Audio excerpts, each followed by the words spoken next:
thing that might stand out is that there's not a lot in the way of weapons beyond decorative pieces, and the Fang of the Forest Guardian, which Taliesin had located amongst other Alarani treasures. But there's garments, there's cloaks, there's armor, there's knickknacks and little things all over the place. It's it's a very well furnished vault, largely organized, um, but very visibly, there's a lot of wealth down here.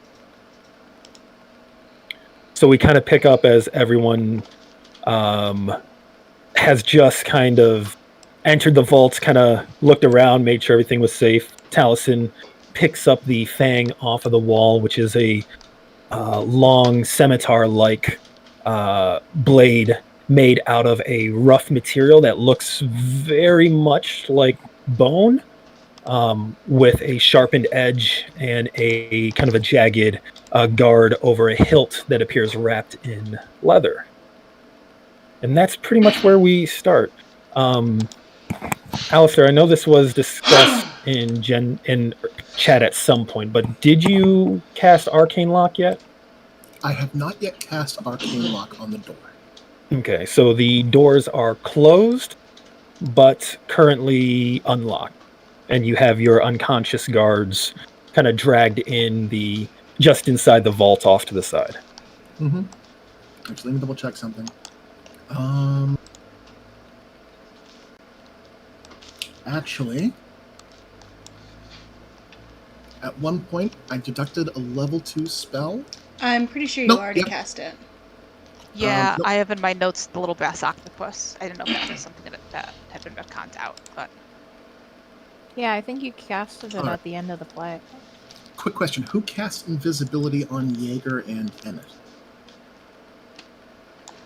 Was that Klinkle? I do believe so. Okay, then that level 2 spell slot must have been me casting Arcane Lock on the door. And I have confirmation in IMs. Someone took notes that said that I did. So it is done. This door is now fucked. And as I was looking at those notes, I actually have to correct myself. I forgot that I had cast Locate Creature on the Maethier after casting Silence. So Silence is down. I have about most of an hour left on Locate Creature. Oh. And Locate Creature has not discovered any pings in regards to the Maethier. Delightful. I grab the bag of holding spreadsheet. DM, I had mentioned intent to start putting Alarani artifacts in the bag of holding at Taliesin's, with Taliesin's blessing. Taliesin actually hasn't. So that was something I was talking about after game. Taliesin has not given his okay to take anything. He has mentioned that he would like to, but at this point, if people are starting to make like they're moving to take stuff, if we're getting ready to move in, I can actually just start off with Taliesin talking then. Yeah, go ahead and start. The game is all your guys. All right. I know I pointed at a bunch of magic things. Just look for the manacles and the key. We can't take anything else except what we're owed. And that doesn't mean we can take money. This is the treasury. You are stealing from all of the Mareki when you steal from here. I would love to take all of the Alarani things, but at the same time, we were guaranteed 2 things back. If we take more, I'm already putting my people in danger enough as is, having done as much as I have as an Alarani in Mareki territory. I do not want to, put a death sentence on the rest of my family. I heard say you had started to say something. Mostly disagreeing. I was under the assumption we were just here to take the sword. We were not going to be doing a heist of everything that isn't nailed down. So just a little heist? Small heist. Just the things that we were promised. Alistair nods and looks toward Talus and gives the elf just a curt nod. It also occurred to me, if we take the Alarani things, how would we get them to the Alarani? And two, how will the Meraki return them if they don't have them? The Meraki are going to be playing nice then.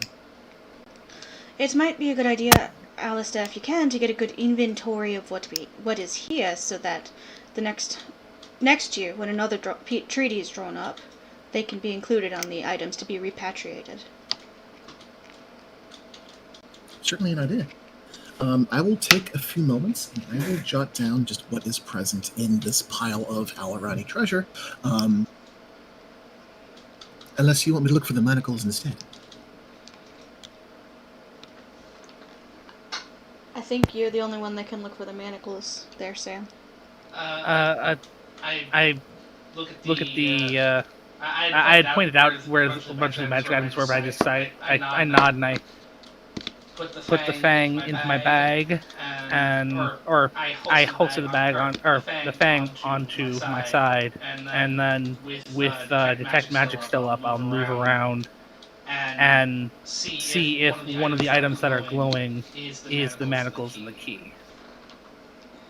Give me a investigation check with advantage, since you can kind of, you know what they physically look like, you have an idea what their magic is like.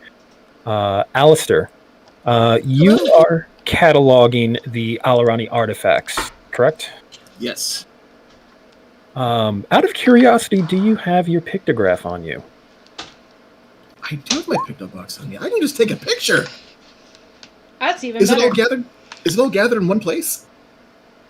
Yeah, there's like a little section of the vault that seems to have a bunch of Alarani artifacts. Like, the place isn't divided up into like a museum or like exhibits or anything like that, but it's kind of like, and this is the wall where all the things taken from this campaign are kept.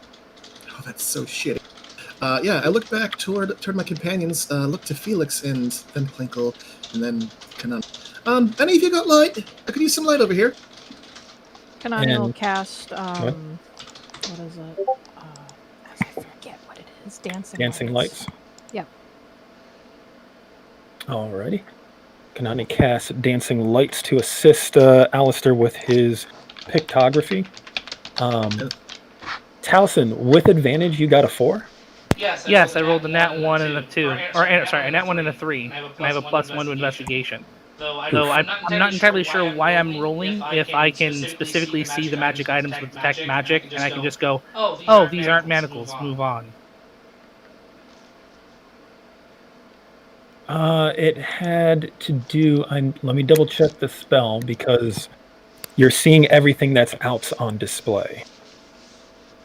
Right, the spell will highlight anything in an aura that has a magical aura, but it's specifically that item. It's not like it bleeds into other items. And I can immediately tell what type of magic is associated with that item as well.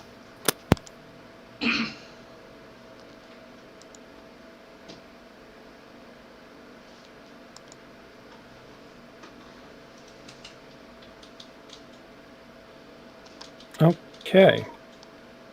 So that's what I wanted to confirm. Detect magic isn't necessarily blocked by thin pieces of wood. So you can see areas of particular magic through inside of cases, inside of boxes. Your role was more to see just how fast you can kind of sort through these things and pick them apart. Given your experience with more natural forms of magic, some of the schools don't immediately jump to mind, but as you start to identify items and kind of coordinating between the glow you see around them with the type of item on display, you start to narrow down the exact kind of magic that you are looking for. You go through several different objects in the room, different vials of potions you immediately ignore since they don't have any bearing on what you're looking for. You see little trinkets, little orbs, and amulets and horns and balls of various constructs, and you start to narrow down the kind of, God, would this be enchantment magic? I'll verify the type of magic later, but you narrow down the kind of magic you're looking for, and I'm going to say it's going to take about 5 or 6 minutes of searching before you open a cabinet and find within them, hanging from a peg on a wall, a familiar set of manacles. Is the key with them? The key is actually inside the manacle lock. Okay. Then I will take the manacles and under my breath, I'll just say, lying fucker. And then I'll hook it on my belt. Taliesin is spending his time doing this. Alistair is pictographing the Alarani area. What's everyone else doing? Jaeger's looking at the items that's in here. He can't take anything. There's no weapon, so he's not really interested in anything anyway. But it's just cool to look at the spoils of war. Yeah, Jaeger, as you just kind of look around, there are different things from different ages. You recognize a cloak hanging on a mannequin as very similar to cloaks you saw among the Alarani, albeit this one is decorated black and red with kind of a mottled coloring to it.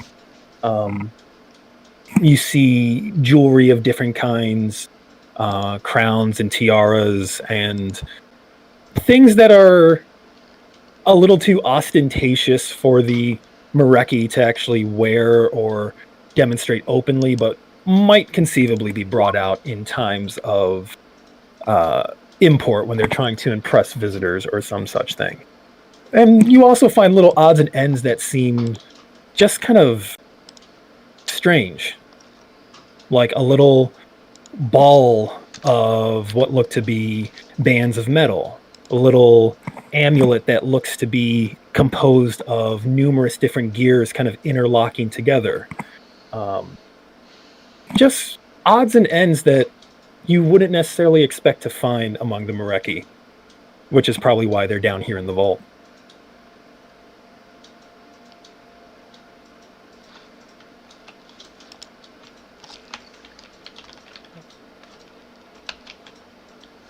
Okay, I think Jaeger's gonna not pick anything up just out of knowledge that there's probably a lot of magic stuff down here that will go off, and that'd be a bad look. Sounds good.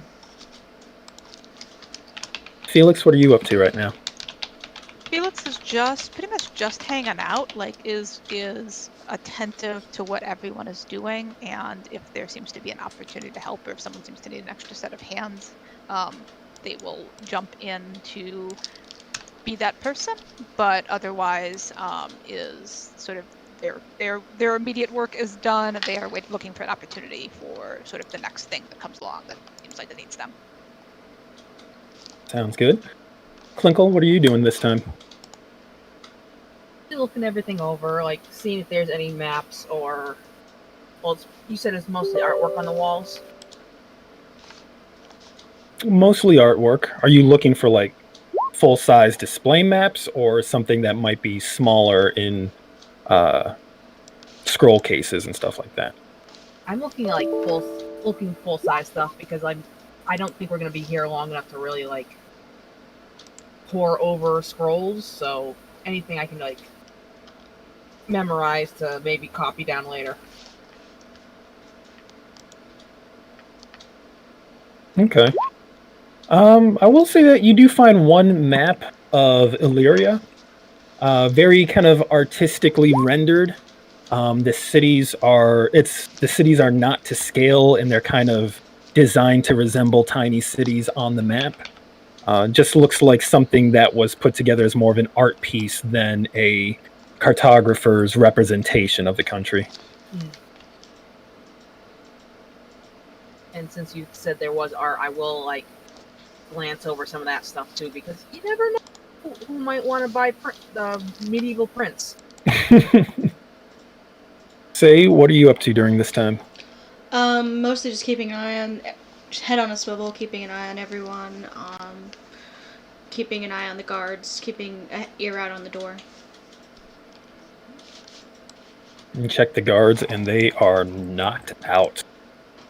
Konane, are you doing anything in particular, or hanging out with Alistair and looking over the materials that he's documenting? Just hanging out with him and doing as you said, making sure if he needs to, or if she needs to move a light a certain way, or anything like that. Okay. So after about 5 minutes, Taliesin locates the manacles, produces them. Alistair, in your cataloging of the Alarani materials, you're probably about halfway through everything that they have there. It helps that there's some small things kind of grouped together, so you can take a group shot and then kind of make some quick notes down on some parchment. All right.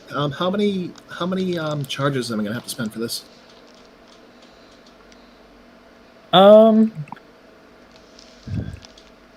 To get everything, I got 15 left. I would say grouping stuff together, I'm going to say 8 charges to get everything. Okie dokie. 8 charges left.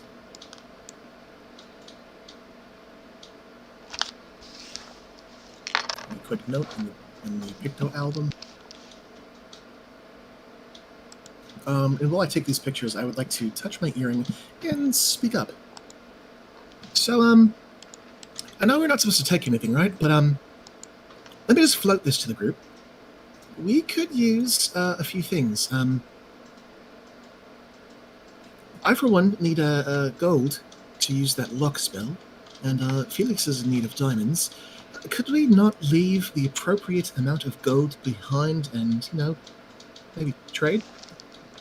You want to leave gold to take gold and diamonds? I mean, if it seems like the morally acceptable choice. Why don't we just wait to see what my parents have managed to do in the last couple of hours, as far as our fencing goes? Instead works fine too. of robbing the treasury. It's not robbing if you pay them back, is it? Well, I'm confused because you say you need gold and you plan on taking gold, but we also need diamonds and you plan on leaving gold. So that doesn't really make a lot of sense. Well, I mean, if a gold ingot is worth 100 gold pieces, I could leave 100 gold pieces and get a gold ingot.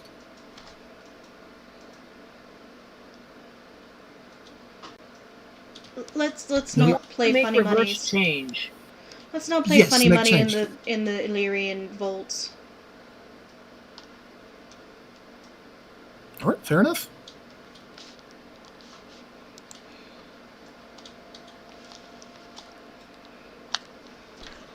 Quick question. Did we put the Black Pearl and the Bloodstones up for getting fenced? You told me to take the pearl off the list. Yeah, I mentioned that the pearl was specifically a reagent for a specific spell, so we can Okay. onto that. All right, but the Bloodstones we took off, right? It's still in the group notes, so I wanted to take it off if we don't have it. Yeah. I've got a list of the items here. You want me to go through them real quick? No, just I'll take it as it is. I'll just take it off the adventure log. Okay. Alistair continues to take his pictures, content with Say's rationale. Makes sense. Checks out. All right. After about 5 more minutes, you complete your inventory. You've all been in the vault for about just over 10 minutes, a little shy of 15. Alright, how are we getting out of this place?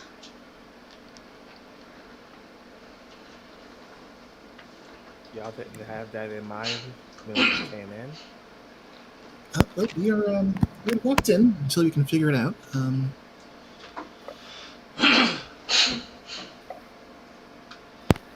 Well, I know that Klinkle and I can turn some of us into smaller creatures, so if we make enough of us small and put us into pockets, I mean, say another person would still look like normal guards, and only 2 guards walking back would be, fitting for the fact that there was already 2 down there. Okay, I thought we had agreed on what the plan was out of character and group chat. Right. This is just doing it in character. Let's not go over it twice. Let's just say we deliberate for 10 minutes and come up with the solution that we came up with in group chat. I like that. Can you explain what that solution is? Because I wasn't part of that conversation. Y'all had that while I was at work. It was in the group chat on Discord. Like, we just started talking about that after work. When It was you while you were came. cooking. You can describe how you get started with these spells, since the recording can pick it up for reference later as well. So right quick, we spend a couple spell slots, we upcast some things, we get 6 of us invisible, and then 2 of us turn into small creatures and hide in backpacks. Okay. Yeah, Klinkle's gonna turn herself into her fox form after upcasting invisibility. Kanani. Kanani, sorry. And Taliesin is going to be casting Pass Without a Trace, and then sitting in someone's pocket sitting in a bag of someone's possession as a freaking as a badger. As a badger, I love it. What? Badger, Badger. you're a tiny creature. Skunks are smaller and still in the same family. They're Badgers all have tiny, but according to the DMG. Badgers don't smell bad. badgers have high con scores, so they can hold their breath longer. Skunks only smell bad when they're scared. Are you not scared? I don't know. Just putting skunks this are out there, scared. skunks can also be a potent weapon just in case you get discovered. So can badgers. So can badgers. All right. Anyway, Anyways, so the question then becomes: do we want to polymorph anyone instead of going invisible, like Emmett, who might have a low stealth? Possibly. Yeah, if you want to polymorph Emmett, go for it. We would need, well, if we do that, then Talison's either not casting Pass Without a Trace, or Kanani's not casting Invisibility. Okay. right. I just didn't know if there was a choice between casting invisibility on 6 people versus casting invisibility on 4 people and polymorphing too. If I recall the count correctly, the 6 people being covered by invisibility is... there's no issue with that. For the remaining 2 people, that was the question regarding polymorph. The remaining 2 people in the 6 calculation is specifically Taliesin and Konane, because they can make themselves smaller and fit into bags. Yeah, so Kanane can transform into fox form, get into someone's bag, leaves you with Taliesin, who can easily wild shape and get into someone else's bag. So if we make Emmett and Jaeger small creatures as well, and they go in pockets, there's less moving, and they can still be hidden by being invisible in someone's pockets, and you can still have 2 people upcasting invisibility. Yeah. So you'd have everyone invisible and in pockets, but if I understand correctly, you would not be able to cast Pass Without a Trace. Is that correct? No, I can. Kanani has enough sorcery points to do the multicast for Yeah. polymorph. Oh, so Kanani then, does have enough to double cast Polymorph. Yeah, I have 9. And polymorph would be 3, so that'd be 6. We're good. And if it does end up feeling like we need more skill check stuff, I think Felix was a polymorph candidate, but could switch to an upcast enhanced ability. But it sounds like we have Pass Without Trace coverage, so that's not necessary. But I am mentioning it anyway, just in case it sounds interesting at some point. But I'm happy to be a pocket mouse too, or simultaneous. Also, completely unrelated, I messaged you, Heather. I didn't want to interrupt Yeah, I saw it. you. Oh, okay. I didn't know.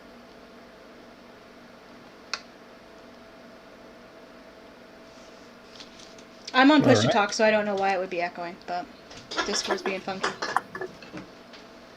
All right, so after a few minutes deliberation and arranging things accordingly, you settle on a plan. You have 2 people getting small and eventually getting into backpacks, 6 people who will be already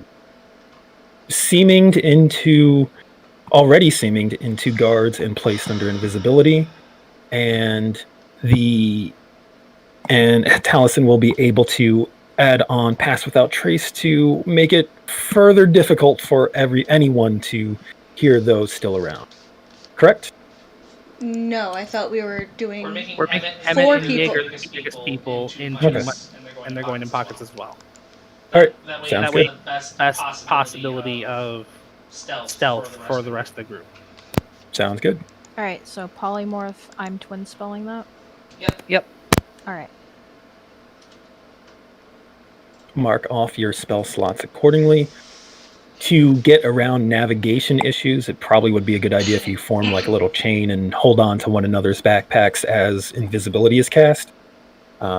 Just so you don't get too separated. That works. All right, I'll upcast invisibility, get 2 people in it.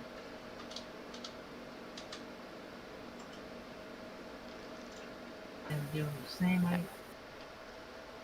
Yeah, and Pick it would up. just be 3 sorcery points because it's the amount of sorcery points used by the level of the spell being twinned. So I'll pick up Mouse Emmett and Mouse Jaeger. I've got a big coat. All right. You have the items you came for. Several of you are under invisibility spells. You crack open the vault doors. You don't find anyone out in the hall waiting for you. And you start to slip out and through the castle. For those of you under your invisibility spells, go ahead and roll stealth with advantage. All right, and we got that +10 because of Pass Without a Trace, right? Yes. Rad. I have double advantage, Mish, as a heads up. So I don't know Yep, if you want have to take that boots into of yeah. elven kind, so Didn't know if you want to take Yep. that into account with my DC, but it's going to be kind of gross anyways. just add 5 to whatever you roll with advantage. Sweet. Stealth. Well. So I believe that means I have rolled officially a stealth of 44. Yes. Just rogue things. Wow. So whoever's holding on to Say has lost complete conception of where Say is, despite the fact you're holding on to her. I just want to mark my new high score of 44 stealth!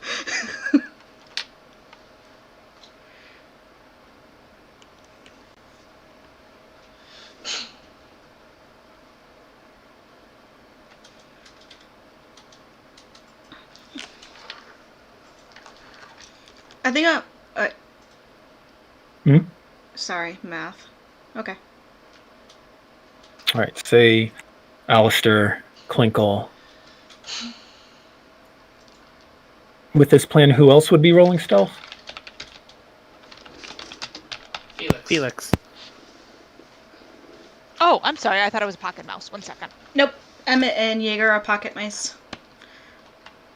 And Kanane is a pocket fox. And Kanane is a pocket fox. And Talison's a pocket badger. If it's any consolation, you've been surrounded by tiny mechanical dragonflies. That's almost as magical. With Pass Without a Trace, that is a 33. Perfect. In that case, since only 4 of you rolled, so invisibility was not cast, you can text amongst yourselves to figure out if there's any spell slots someone has, but yeah, only 4 of you are invisible, so that works out. Right, so you hold on to one another's bags or coats or shoulders, and you start to head out into the hall. So, first question is, who's going to be in the lead? I will take the lead. I trust Say's sense of direction implicitly. Okay. Being so stealthy as you head up the stairs quietly and find the first set of guards there have no conception that anything is going on. How do you want to leave the castle? Are you going to backtrack to your entry point or attempt to leave by a different area?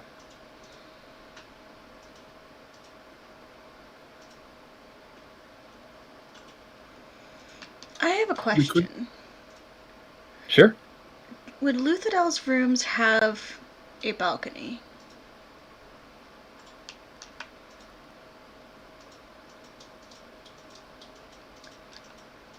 Reasonable assumption would be the more esteemed the guest, the more they have access to with their room. So it wouldn't be unheard of for him to have a balcony. It's reasonable.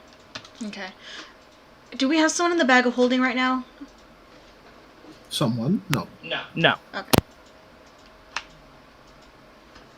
No, I'm just gonna go back the way we came. I'm not gonna risk it. Alrighty. You retrace your steps up the stairs and down the halls. You see the guards moving around, and at one point, you actually emerge from the stairs right as a guard is passing in front of you and kind of pull to a stop as you feel those behind you kind of shaking a little bit as they come to a stop. That guard pauses, kind of looks around with a bored expression on his face, takes off his helmet, runs a hand through his hair, sighs, takes off his glove, picks at his nose, inspects his finding, sighs and flicks his hand, puts it back on, puts his helmet back on, and continues on his way. And you continue to creep past, back to the room with the door that you all had already unlocked, back into the set of guest rooms. And you can see through the windows in the bedroom that you had come into that the sun has now fully risen. So there is early morning light outside spilling over the garden.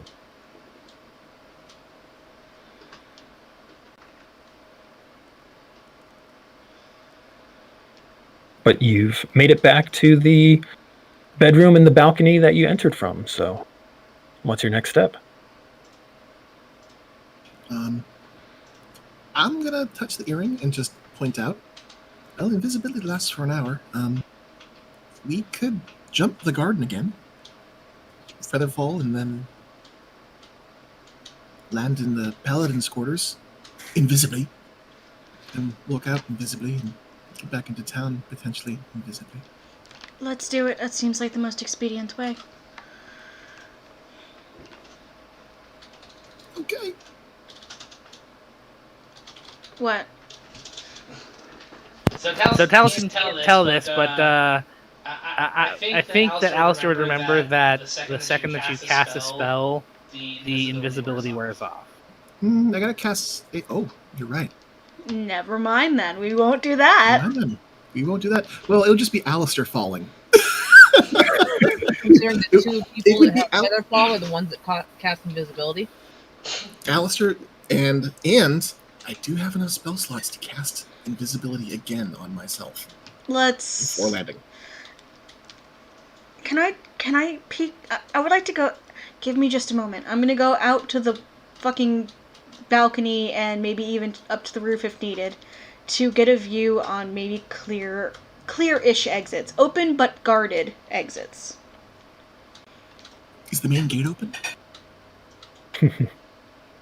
Okay, so Say goes out onto the balcony, starts to climb up over the roof to get a sense of how things are laid out around you. With that obscene stealth score, you're pretty much set for the remainder of the time you're in the castle, unless you do something really loud or something that draws attention to you.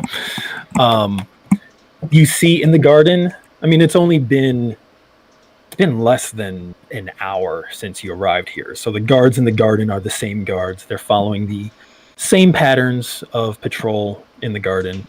On the rooftop, you can see something that you could only see by lantern light when you first arrive, which is the 4 corner towers and the guards stationed in the parapets where the lanterns are, 2 guards at each corner. You move along the roof to see that the outer wall that encircles the castle has regular patrols of guards walking along the tops. To your Mareki trained military knowledge, it looks like the guard has essentially been doubled up on the walls. You move to the front of the castle, moving swiftly, quietly, to look down into the courtyard and to the main gates. And you see that the walls around the main gates are similarly heavily guarded. Looks like the guard here might have been reinforced with members of the city guard as well. The gates are closed. Okay, I don't need gates. I'm looking for doors, small portcullis that was left open so that changing of the guard can happen, things like that. Nothing that leads outside of the castle.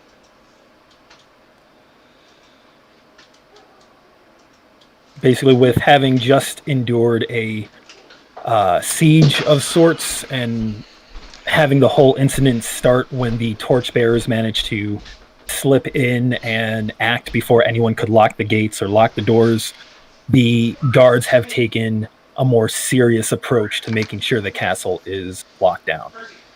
Alright, I will return to my group. Alright, as insane as it sounds, I believe jumping off the wall and using Featherfall and just having Alistair visible for a few seconds might be the best option. We just need to try and cast Featherfall at the last possible moment. Checks out. We should probably all hold hands so we don't lose sight of each other. Figuratively speaking, I can't see any of you. Easy enough. And one use of Featherfall should be enough to cover all 4 of us. Yeah. I've got And then you can, passengers, so- and then you can go invisible at the moment that you hit the ground, right? Yeah, or even before. Featherfall doesn't get dispelled the moment that it casts another spell. And I'm assuming it's going to take, a round or 2 falling 60 feet a second to actually get there. So Yeah. I'll be like, whoop, whoop. Alright, we'll do what we can to help Alistair with that, so that he will be invisible, or not invisible for the shortest period of time. He will be visible for the shortest period of time, is what I was trying to say. Mm-hmm. What is there a reason why we can't feather fall as soon as we step off the ledge? It does it like, or is that like falling too far for feather fall?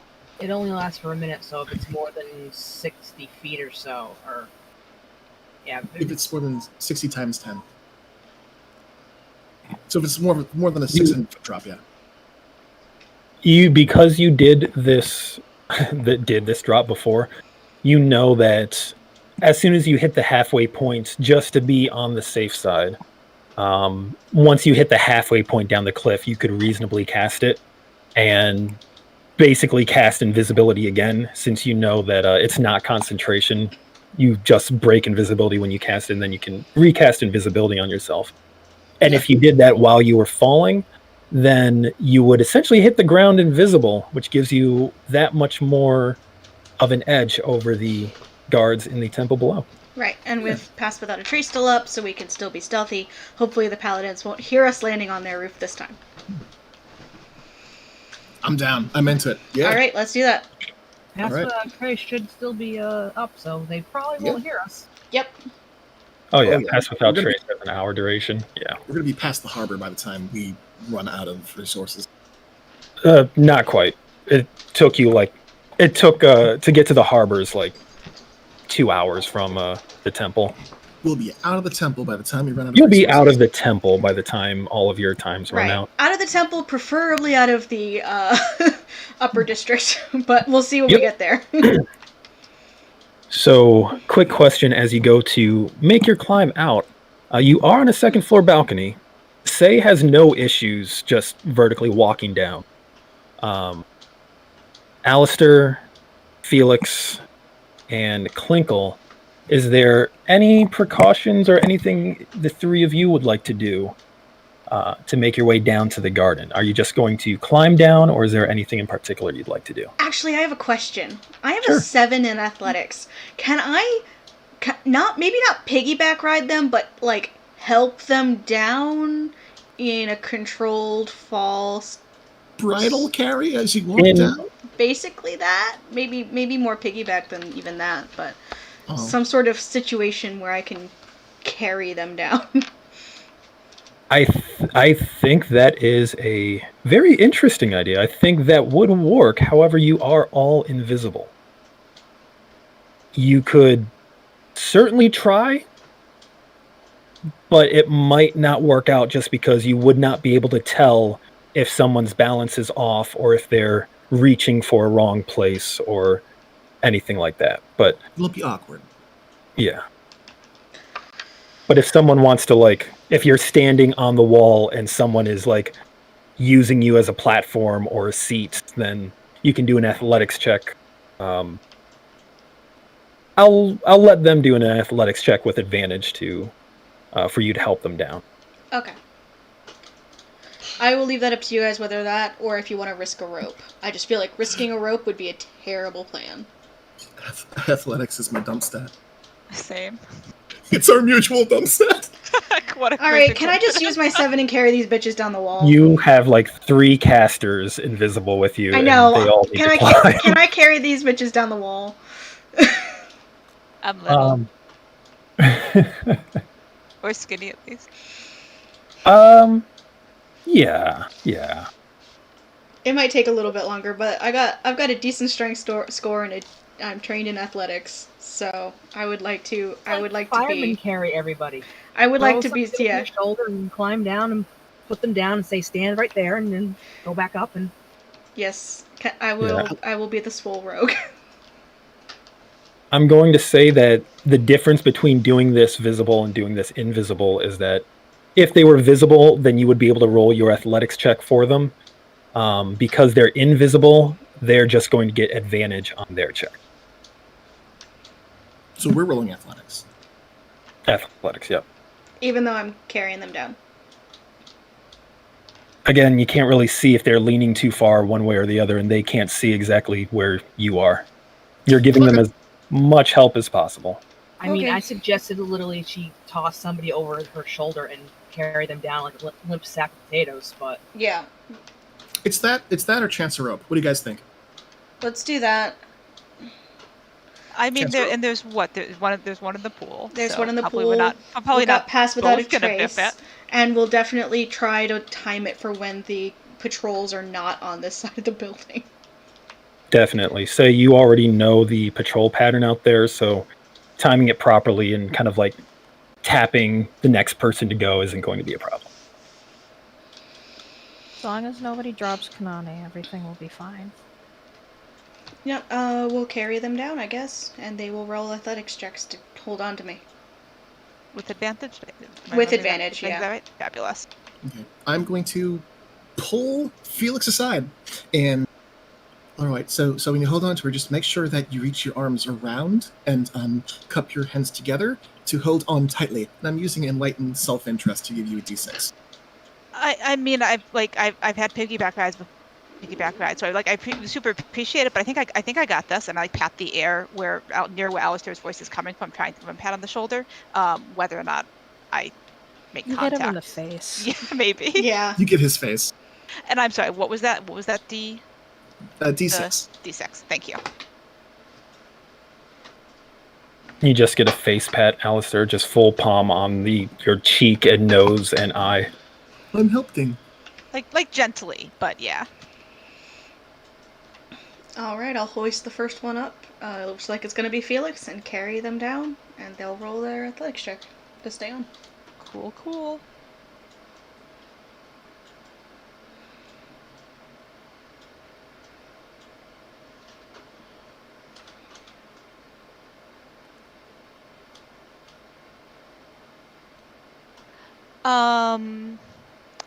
So that's gonna be an 8.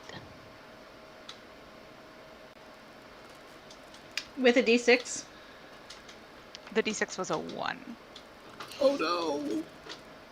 And advantage. All right. And going back to the hell light die now. Can I wiggle my nose and use Ben Luck on Felix? Just in case. Oh, I just remembered there's one in the pool. Yeah, I just will use the one in the take- I will pool. Use take the one in the that pool. if that would be Yes. better. Or Do I that. re-roll the d6 as well for advantage, or do I keep the d6 roll?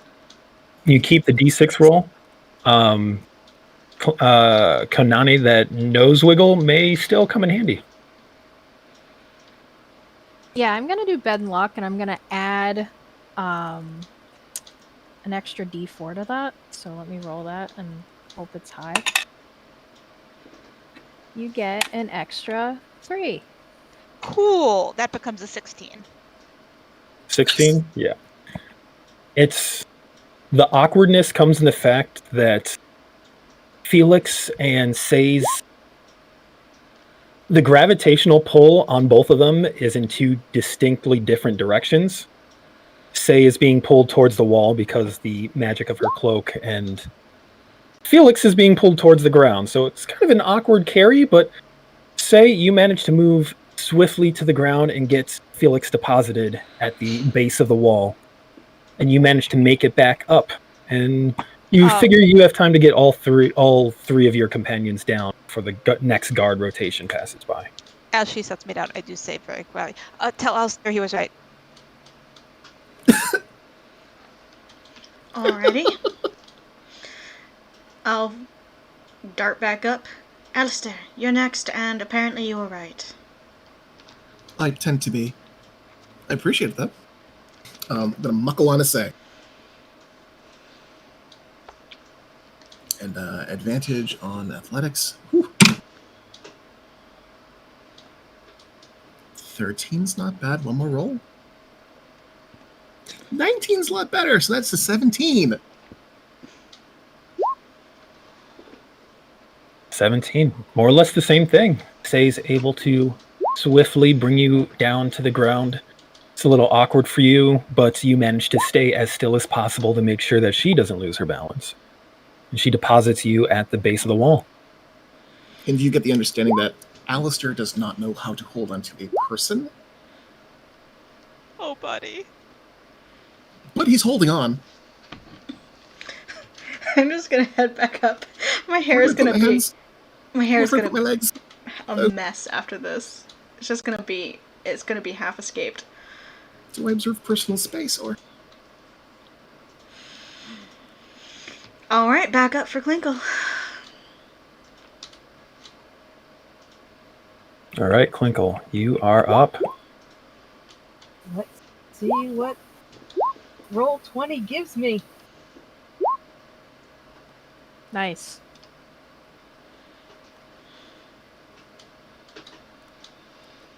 All right. I can't see Klinkle, so I can't Ben Luck. With Unless A Klinkle's 9. carrying me. Who's carrying me? I'm carrying you. Okay. Kanane's sense of orientation has been thrown off so much during this trek that she's not even sure anymore. Can I just... I can't see what's happening, so I Nope. can't do anything. So, Klinkle, you get onto Say's back and you dart down, and it's a little awkward to kind of saddle yourself into place. Your legs aren't quite shaped the same way as people's legs. Your robes tend to fit a little looser. We all know that Klinkle looks smaller until she puffs up and fools everyone with how big she truly is. About halfway down, you kind of lose your balance a little bit, and you start to sway off to the side, and you instinctively kind of like flap your arms to kind of gain your balance back. Say, give me a dexterity saving throw. Sure thing.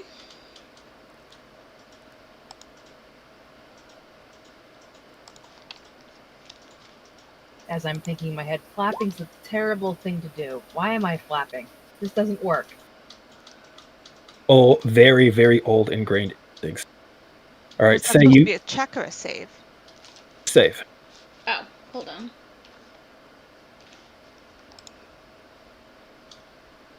Oh, Well, that is what it is. I'm sorry. Shouldn't have said anything. And the one in the pool is gone. Yep, it It's- got used already. Yep. All right. Say you find yourself kind of thrown off balance. You manage to kind of gain your footing a little bit, but you start to slip, and instead of that kind of gentle walk down, you kind of start to pitch forward, and you kind of run into the ground at the base of the wall, and Klinkle kind of like falls off of your back. You manage to catch yourself. Klinkle doesn't take any damage. Klinkle, as you hit the ground and let out a huff, I need you to make a stealth check. Stealth or spell? Stealth. +10, +10. Oh, hey. All right. There's a tense moment as everyone just kind of pauses and waits and listens. No one moves. You hear guard footsteps nearby. No change in their pace, no change in their stride. No calls go out. It sounds like no one noticed the tiny little foomp of your impact. Notice the pump. All right, let's hold hands and get the hell out of here. Yes, that's... All right, you link up once again, start to thread your way through the garden. You time your movements between guard patrols as best as you can, relying on the invisibility and just the general quiet as you can be. You can hear your heart beating in your ears as you proceed in that way that you always do whenever you're trying very, very hard to be quiet. And you weave your way through the garden. You make it to the railing overlooking Kelmar below you. Breathtaking view, Kelmar by sunrise. It's a bright summer day. Few scattered clouds. Beautiful view. And you've made it to the balcony overlooking the city. All that's left is to very carefully throw yourselves over. That's what we're doing. All right, you still holding on to one another, you climb up onto the railing, kind of whisper among yourselves a little count so you're all moving at the same time. And the four of you leap for the second time in 24 hours off of the cliffs overlooking Kelmar and begin to plummet down towards the Temple of Talos below. You fall, picking up speed, gaining further and further, closer and closer to the ground. Alistair, you're going through a little time countdown in your head. You feel your hands clenching onto one another, knowing that you're there, being unable to see one another. Just in case, I think Say would have grabbed Alistair's, like, the back of his jacket or something. Mm-hmm. Just because I don't remember what spells have somatic components and what don't.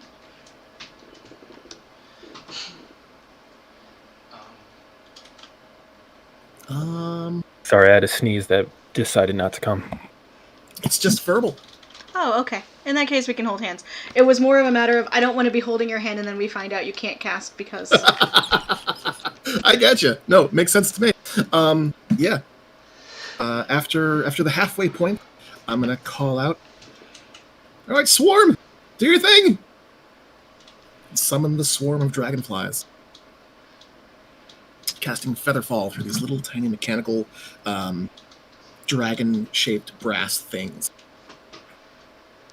So you open your coat, reach in, cast out your swarm, There's a moment as your invisibility vanishes, as your magic empowers the little swarm that looks at a distant, kind of just like a faint little glimmer in the air, easily overlooked in the bright light of a summer morning. As the swarm begins to move all around the four of you. Alistair, you see that the swarm is there, you feel it taking hold, and you immediately snap your fingers and drive yourself back under invisibility, covering your drop as you all fall the remainder of the way into the garden behind the Temple of Talos. It's early morning. The paladins are doing rounds on the broad open ways. There's no visitors to the gardens this early in the morning. You land with just a slight little sound as your feet touch the ground, and completely unnoticed, unheard of in the gardens beyond the Temple of Talos. And you start to head towards the temple itself to sneak through. More or less, I feel like Say knows all the ways to sneak in and out of this very particular place. Oh yeah, you know which hedges and which trees to kind of duck behind. Let me get a quick stealth check again from everyone with advantage, and +5 to Say's on top of the 10.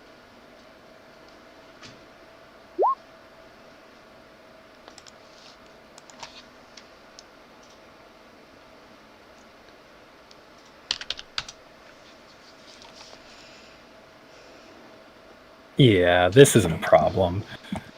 You actually feel confident enough to move in as quick a little trot as you can, daisy chaining each other through the grounds of the temple, up to the temple itself, into the halls, keeping to the walls away from the priest as they're moving about, speaking idly to one another, passing some of the acolytes and the novitiates. Just glancing around. I'm not actually looking for Pyria, but just like glancing around. Do I see her really quick? Give me a perception check. 27.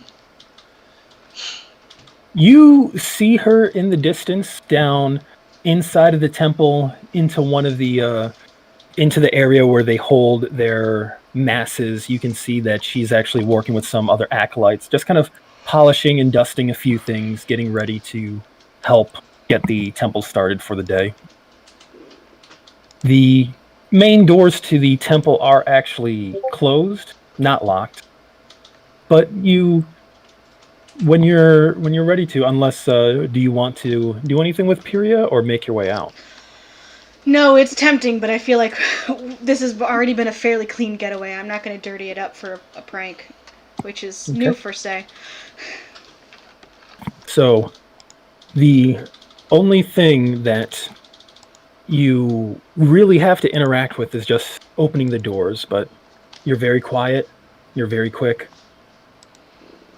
and very carefully you kind of open the doors and all four of you rush out. And as you rush out, you just hear a sound behind you. What was that? As some priest wandered in just in time for the door to close. And you emerge out onto the temple plaza. Very lightly trafficked this early in the morning. There's still a number of people out for an early walk. Some of the temples have opened up earlier than others. Some never even shut down for rest. But you make your way off into Kalmar without anyone the wiser. Oh, heading straight home. How long will it take to get back to the Kyrell household? Invisibility will wear off before you reach it. I point that out to say, we should find a nice alleyway or place to unload all of these pocket friends. Good idea. Yes. As soon as we get to the lower city, we shall do that. As you head off into the warren of streets that lead down towards the Kyrell household, It really doesn't take long for you to find a offshoot with a alleyway that you can kind of duck into and make some quick adjustments, get your friends out, get prepared to dismiss the spells before they abruptly disappear. You bring people back to the way they were, dismissing polymorph, dismissing invisibility, become yourselves once again, visible for the first time in the last 45 minutes or so. And you all continue on your way back to the Kyrell household. We're whistling a jaunty tune. We're not actually, but I feel like that's the cartoon version of us will be whistling a jaunty tune. The part of the cartoon where the heroes overestimate their abilities to stay inconspicuous. Nah, you're fine. Playing it cool. We're playing it cool. We're whistling, and we're playing it cool. You make it down to the Kyrell household. The door is... Well, this early in the morning, the door is locked, naturally. I have But a say key. you have a key. I'll unlock the door, open it, and just as we're walking in, we're back. You hear some noises from the kitchen. Mr. Say, is that you? On company. Excellent. Come on in. We weren't sure if you were all going to make your way back. As you and your companions head in, and Kadak emerges from the kitchen, kind of drying off his hands. Your parents are still out, I'm afraid. They've advised it might take them a few hours to make their way back after checking on their sources with the items you left in their care. Judging by the lack of rush with which you are all traveling, is it safe to assume that everything went well? It was a very pleasant morning. We had a beautiful walk. Got to observe the sunrise. Really good sights. Very good sights. Incredible, even. The vista. He raises his eyebrows and smiles faintly. Excellent. The view over the city at sunrise is rather spectacular. I think we had an excellent place for viewing it, too. He nods. Oh, please, sit, relax. You're as safe here as anywhere, I suppose. Is there anything I can get for you all? Jaeger's cool. He just gives a thumbs up. Tea. Out of curiosity, Kanane, did you revert back to human or did you trot along in fox form? For a little while, I trotted along in fox form because it's fun. But, actually, well, she wouldn't know yet, would she? No, what? That she can change and keep all of her clothes. Oh, that's right. You moved... Actually, when you transformed into a fox, your clothes did go with you. Okay. Yeah. It might take her until now to realize just what exactly had happened. Yeah, I think she'll just stay in her fox form for now. Alrighty. You all kind of move about the house. Allison, did you want to say something? Callison is actually still in the bag. So he was just chilling out, getting a short rest while everyone moved around. In that case, I'm going to pull a badger. No, before he does that, I'm going to pull a badger out and be like, and just show Kadak.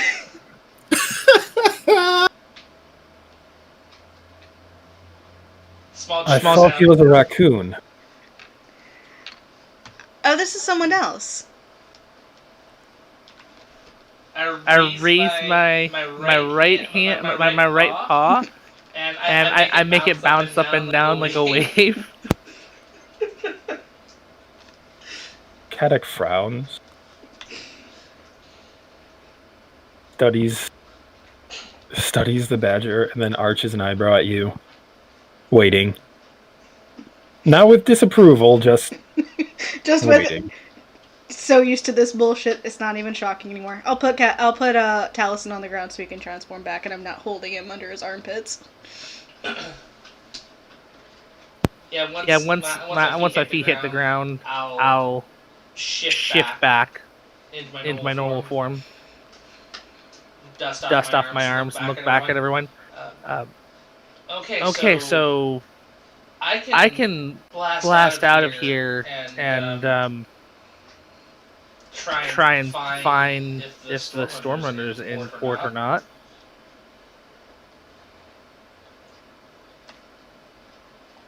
Especially if someone can make me invisible, I could go as a giant eagle and be much faster.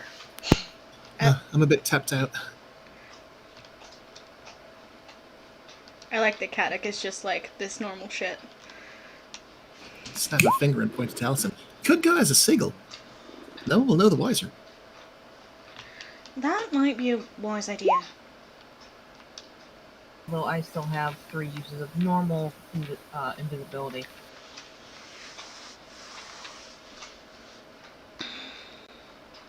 Well, then that would be best. That way I can go at the fastest possible speed and be back here.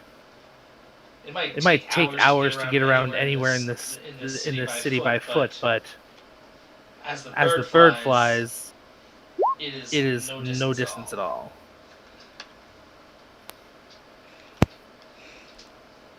Yeah. Also, without even making any checks or anything, you guys know the seagulls are like the most common bird in Kelmar. Right. Yeah, I know that seagulls are common. It's just if I can be invisible and be 3 times as fast as a seagull, I'm gonna take it. I just don't think you can get there and back. I can double move and be doing 100. Yes, but you're gonna have to drop invisibility and drop your. No. You're not gonna talk to the people in the Stormrunner to make sure they're okay with taking us. No. They're just gonna be like, "Oh, the Stormrunner's there. Obviously, we can commandeer the ship." They're there. That is my main thing. Depending on if someone's on the ship, I might land and shift back and then turn into a smaller bird and fly back. But if I'm just going to do a perusal and find out there's nothing there, I have more than enough time to get out and back. Why don't instead you go talk to them, see if they're willing to take us where we need to go, and then come back, instead of us just showing up on their ship and assuming that they'll take us wherever we want. Well, I can definitely do that. I can definitely land and become a person and talk to them. I just if I don't find them, the bigger the bird I am, and invisible, I can get out and back before the spell wears off, so I stay invisible. That is the point. That's why I'm saying I'm not just going to turn into a normal bird, because it would just take longer to get out there, and I might not find anyone, and that's hours of time. So. Felix raises his hand a little bit. Taliesin points. I mean, I don't know who these people you're trying to get a hold of are, but if you want to tell me a lot about them, I can try. We can all just sit here and eat. Is that bacon? I think I smell bacon, but I cannot. Is that bacon? But I could just say hi and find out where they are. If you can tell me that enough would be about that, I can find them. Easier. I think coffee is in order. Oh yes, coffee. Absolutely. Thank you, Kadak. There's Kadak nods and uses that opportunity to retreat back into the kitchen. Alright, let's take over the dining room, and I will tell Felix everything I know about the captain. Wait.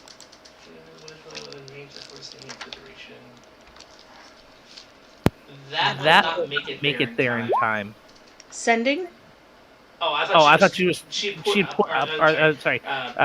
Felix had put up Arcane Eye. That was a misclick. Oh yeah, no, that was just a slip of the finger. Although once I clicked it, I was like, would that work? But no, it will not. No, it will not. That's what I thought. That was what But you yeah, no, sending is what Felix was trying to actually offer. Okay. Right. Out of curiosity, how do you describe the captain of the Stormrunner to Give me a Felix? minute, because I'm pulling up my notes. Say would remember because she was cute. Marina or the other cute one? That seems. I sincerely hope that's part of the description. Probably is. And DM, while Say is pulling up her notes in her head that she definitely has in her head, do I by any chance smell bacon? You do not actually spell bacon. It seems like breakfast was made some time ago. And did Kaddock leave the room, or is he still here? He retreated into the kitchen to get some coffee brewing. I will stand and the kitchen is right off the Right off off the dining room. Okay. Can I stand in the doorway and so I'm listening to whatever Say and anyone else who wants to try to this captain says when they're ready to say it. But in the meantime, I'm like, Kaddock, I said bacon, and I don't think there's any bacon. I think I was wrong. So is there any chance there could be bacon? I don't want to disappoint Kanane. Kanani's myself. following Felix. Kanani's actually at Felix's feet, looking in the kitchen, sniffing around. See, look how cute she is and how much she would like bacon. We would both like bacon very much. We're both cute. Oh, my The heart. entire time, Kadek he paused to answer your question and then kept waiting and waiting, and then eventually closed his mouth with his eyebrows raised. He gives you a moment after you finish talking at him. Yes, I think bacon can be arranged. Thank you. He inclines his head and looks down at the fox and shakes his head slightly as he goes back to his preparations. And he's like, when the fuck did they get a fox? Wait a second. What was its name? I feel like out of all of the people in the Kyrell household, Kaddock is the most used to Say's bullshit and the least flustered by any of this. I give Kanane a thumbs up and turn back my full attention back to the rest of the group. Which of the cat? Say was describing the captain, right? Say I had pulled up my notes. I was waiting for an opening. So Sure. Can I, before Say starts talking, can I use magical tinkering to produce an image to help Say? Sure. Conjure up a little image of Sibylla Mavrelli. Sibylla. Captain. Yep, Captain Sibylla. Dark skin, dark haired, marini. She's actually fairly thoughtful. Not soft spoken, but she can be, even though she's a captain and can also make herself very heard. Very clever. Good at noticing where you're hiding places. A good read of people. Gives good advice. She and her entire family live aboard the Stormrunner, the ship. I mean, if Alistair can't do it, Say will just use Minor Illusion. Oh, sorry. I'll type it up. That's good. You're good at this. I think that'll help. And so I'm gonna say I'm with you all. I'm gonna say, should I say, are we in Kelmar or where are you? Like if they're just outside Kelmar, we probably do that. So where are you? And Valor Company would maybe like a ride. Is that okay? Is that it, or is there anything else? If you can say that carefully. I'm gonna practice a little bit before I do it. All right.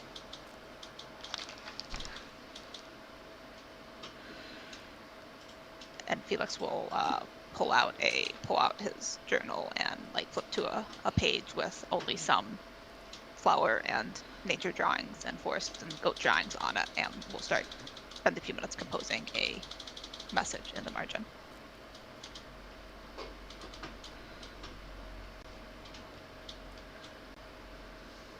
Alrighty. Felix, give me a Arcana check with advantage to determine if you have if this is enough familiarity with which to cast your spell. Okay, I'm gonna guidance myself on this.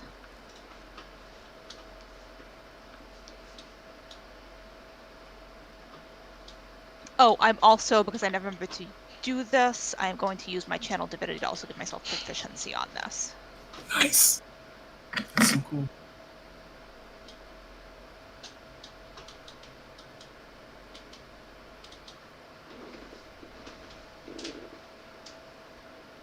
So that's a 19.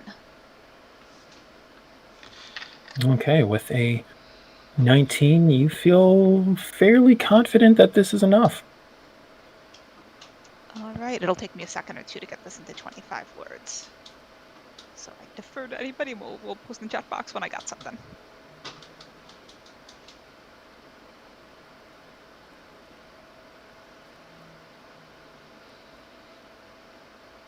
What's everyone up to as Felix is composing his message? I am drinking coffee, and I'm going to. You know what? I'm gonna rummage through the office and the study and put together my own cartography kit.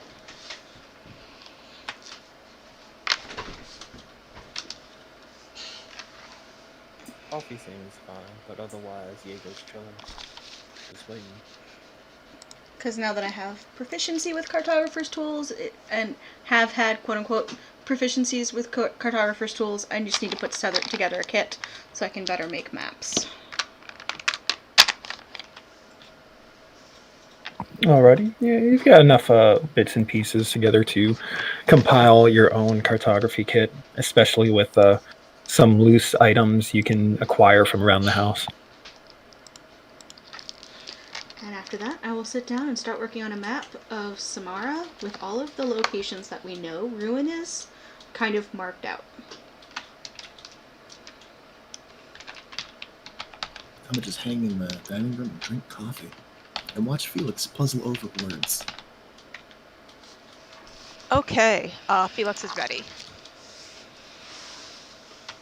All right, let's see it. Let's hear it. So I cast Sending to the captain whose name, Captain Sibylla, as described by Say and pictured by Alistair. The Sending is, "Hi, Ballard Company here. Where's the Stormrunner, please? We could use a ride. Would that be okay? Where should we meet you? Thanks, Hope." And then that's where it cuts off. I'll put it in the chat box. Oh, Hope. you're doing good. I love it. Not all of that most of that was in the journal. The last little bit may have been slightly improvised and thus the getting cut off. But Felix seems pleased. Okay. Now I need to compose a response.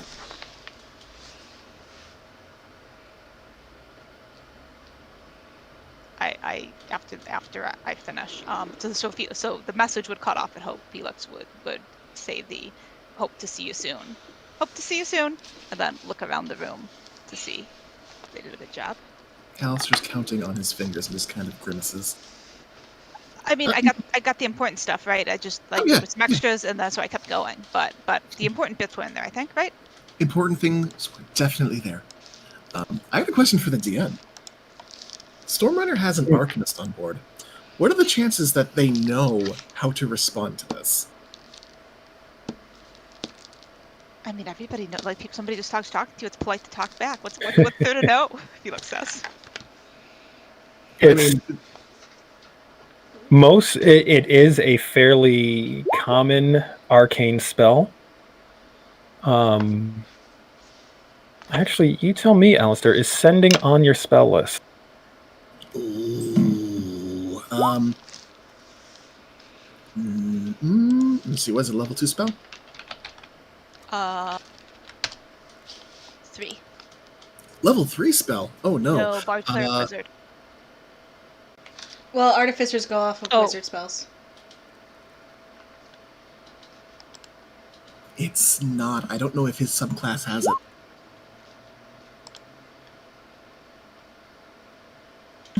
I was hoping he's multi-class. Thought we had always just kind of played that they knew how to respond to it, like Aravan did.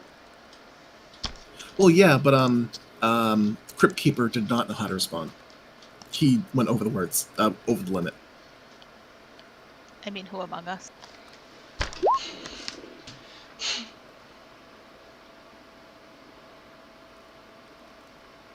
Losian, That was his name. Okay. So there's a moment or two goes by, and Felix, you hear a voice respond to you. Relatively low female voice. And I'm probably going to butcher this since I need to work on their accents again. Who is... Well, this is very suspicious. We are in the Bay of Dardanos. How am I to trust you?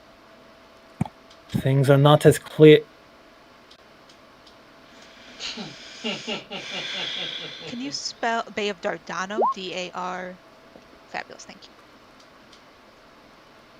The Bay of Dardanos is basically the bay in front of Kalmar.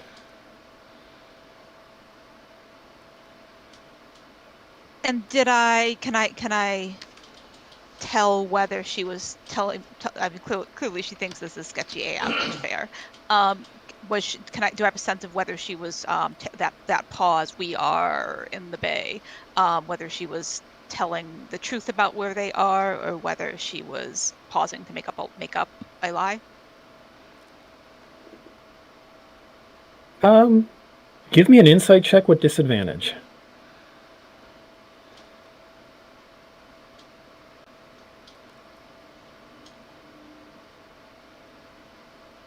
Wow, those are really different rolls. Disadvantage is a 12. With a 12, that pause was reminiscent of someone picking their words carefully.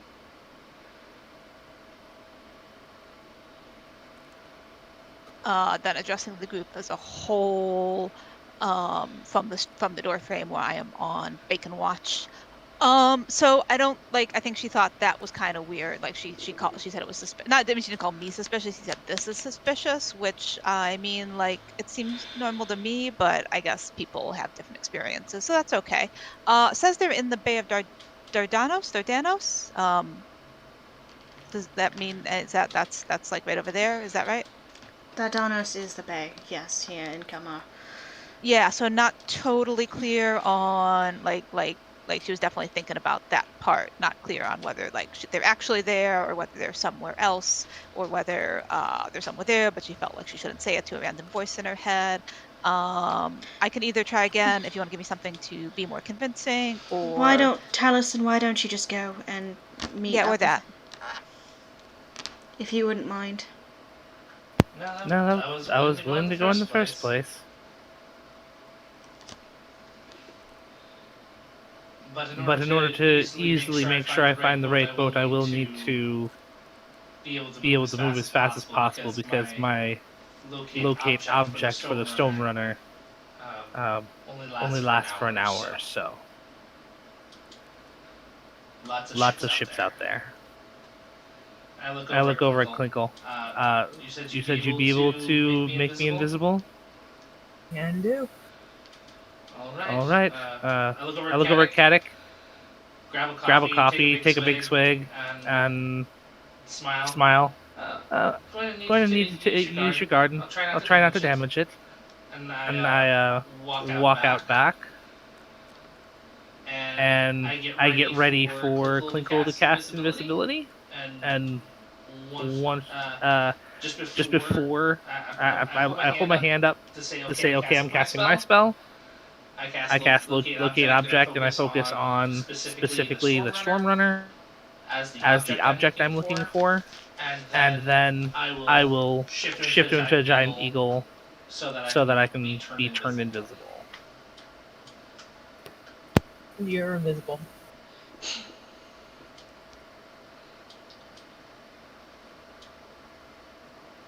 All right. Cast locate object, wild shape. You have invisibility cast upon you. You get a little bit of a hopping bird running starts and flap your wings and take off out of the garden behind the Kyrell household. You wheel a little bit to gain some height, pump your powerful wings and take to the sky, heading straight down towards the Bay of Dardanos. With go ahead. I was just muting myself. Okay. With the power and speed of a giant eagle behind you and their ability to effectively move quickly, dive fast over the city, you make your way out towards the harbor where you can see dozens of ships are currently moored in different places, scattered about the waters, all within the space between the harbor itself in Kelmar and the islands linked by these bridges that form these spires guarding the bay. You see the Mareki warships kind of patrolling along the very edges of the harbor, staying a respectful distance away from the merchant ships, but present enough to be there for anyone who thinks they want to make a illegal run for it. As you coast down towards the bay and the harbor and focus on the spell in your mind, you get close enough that it begins to ping, and you orient yourself on the ping and begin to scan the waters, and you see the airship, the Stormrunner, currently at anchor in the harbor, its wings folded up against its deck, its main mast up, pretty much for all the world looking like a standard vessel with a wings on the side. You can see, looks like two people are moving about the deck at the moment. You see one person kind of lounging. Well, they don't really have a crow's nest, given that it's an airship, but one person appears to be basically tanning themselves on the upper deck of the ship. But you found it. Okay. Then since I found it, I am going to... I will do a swoop down and buzz the boat. So that I coming up along the side, they'll hear a whoosh of wind, and then I will wheel back and slow down and come to a landing just at the prow of the ship, and I'll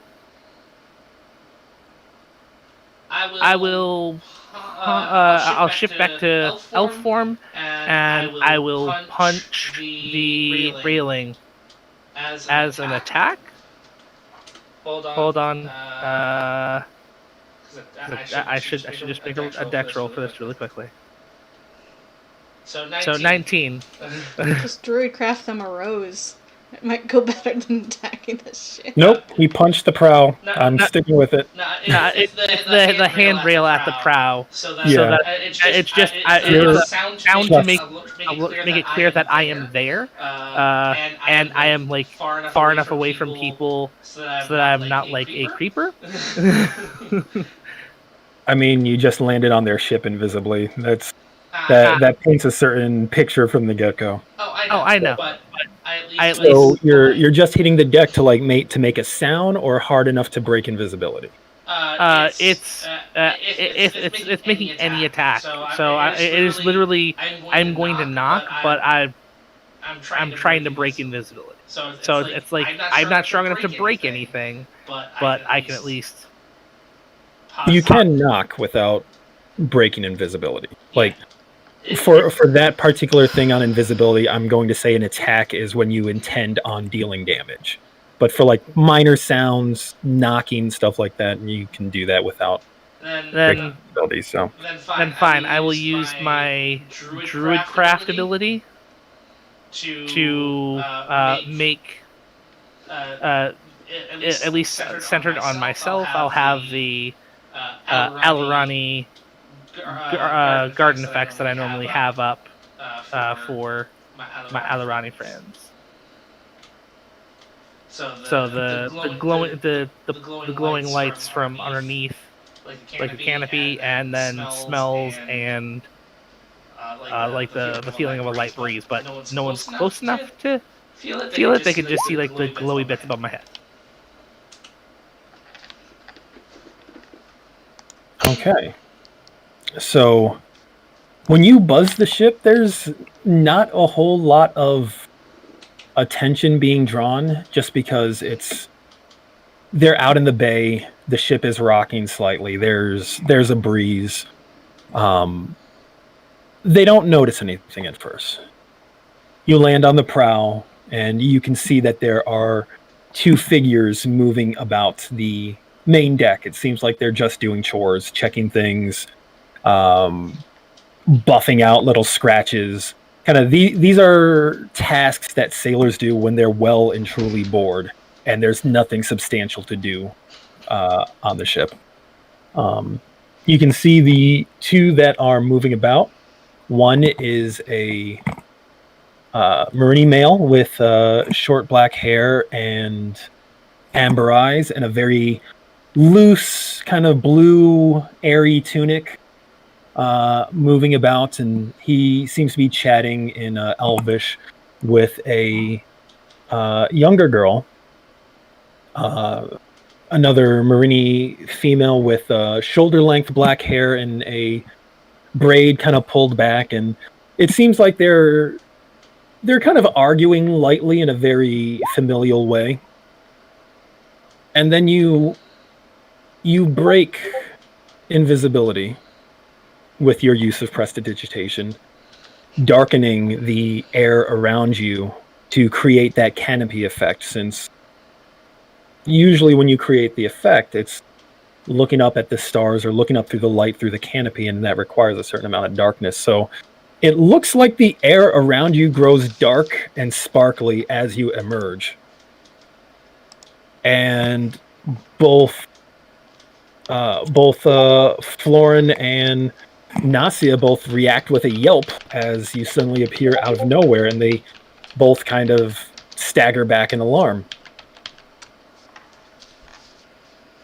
I will hold my hands up, and I'll say, it's been a while.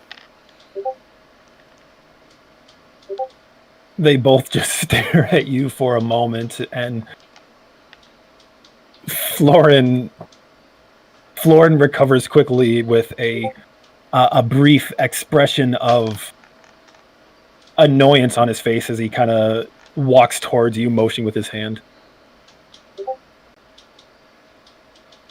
Taliesin, you know better than to step aboard a captain's ship without first asking for permission. You can't just simply appear out of nowhere like this. I smile. We did send word ahead. The problem is... Who sent word? To whom? No one's fed any word to me. No, we used magic and spoke directly to the captain, though... Magic, always magic. Nasia, go get the captain. And Nasia is just kind of like looking between the two of you, and she recovers from her shock. And why do I have to get Mother? Because you're the longest. Go. We had these arguments already. Go. Nasia pulls an eyelid down, sticks her tongue out at him, and turns and bolts off towards the captain quarters. Up on the main deck, the person who was sunning themselves gets up and moves over to the railing to look at all the commotion, and you can see it's a elder Marini man. His shirt off, his skin already bronzed and dark, his long hair tied back as he kind of squints down across the deck. Who is this that shows up on our ship? Is that Taliesin? Yes. You know you're supposed to ask permission before you board a Marini ship, yes? It's the height of rudeness. Yes, I know. We sent word ahead, but it's hard to get a confirmation, and I can't fly and ask for permission at the same time, so... As you're explaining yourself, the doors to the captain's quarters open up, and The captain of the ship, Sibylla Mavrili, emerges. A short woman with wavy, dark brown hair. She moves over. I'm trying to remember the layout of this ship. Jeez. She steps out onto the deck and frowns a little bit and plants her hands on her hips. So the message was real. Yes, it was. Once our companion said that you seemed unsure, it was a lot easier to just send one of us, and I'm the only one who could fly. So sorry. And I'm looking at the ship and I'm like at the prow. Is it okay that I'm here now? Well, it's a little too late to deny you access, even if we were so inclined. Well, I mean, if you said no, I could go. You are welcome here. So good news. You might be able to leave soon. They all kind of exchange a look, and she arches a brow. Really? We have not heard any word from the Arbor Masters. They haven't had word yet, but the issue in the city has been taken care of. So we kind of. So this is a little bit weird. You know Smuggler's Veil, right?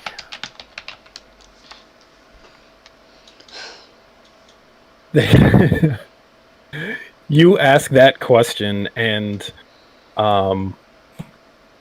up from where he was sunning himself, Eldest folds his arms and looks stern. Sibylla arches an eyebrow. Florin kind of rubs the back of his head and looks aside, and Sibylla kind of cocks her head to you.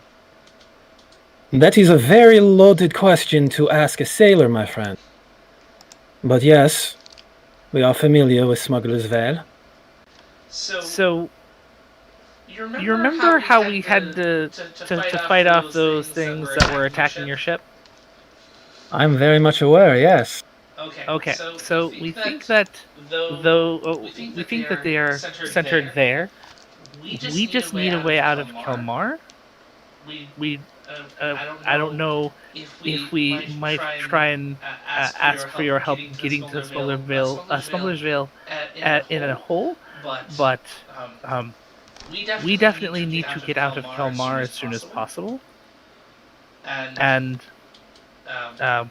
we were hoping that we could, gain movement on your ship. You see, Florin looks over at you.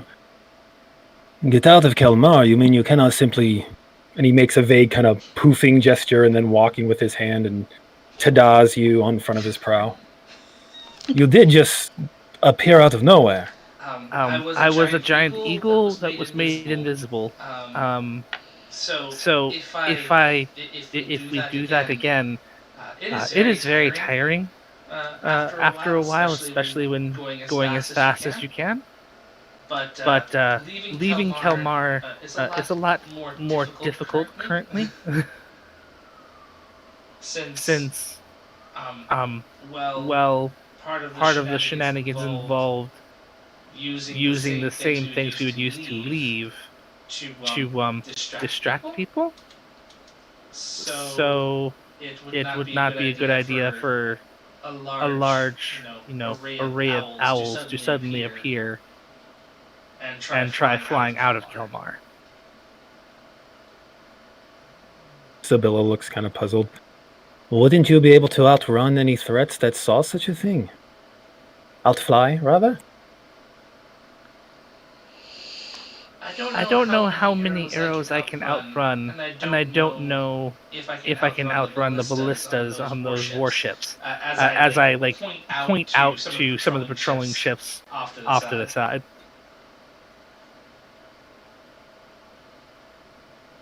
She kind of looks over her shoulder and then back at you. She kind of purses her lips a little bit. So you are asking us to carry you and your companions out of the city? That is what you are asking? Yes, that is what I am asking, yes. That is the only information that I have guaranteed at this time. You are always welcome aboard the ship, and I have no reservations against escorting you out of the city, but you must know that we cannot leave until the harbor masters give their permission, lest we attempt to outrun those ballistas you mentioned ourselves. Right, and I completely understand that. It's more of if we can be at least out of the city by the time the Maytheer arrives, a little plausible deniability. Plausible deniability from the Maytheer of the Mercury. What are you bringing upon my ship? Nothing too bad. We just don't want to deal Nothing with... too bad, yet you require Just give it plausible up. deniability from the warlord of the Meraki. Just give it up, Sam. We just helped broker peace. We just don't want to deal with him anymore. He's a lying cad.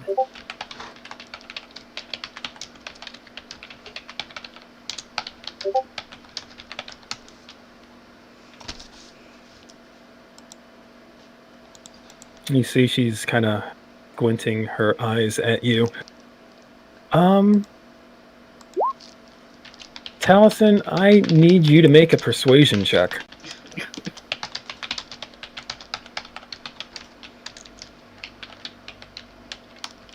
Ten. 10.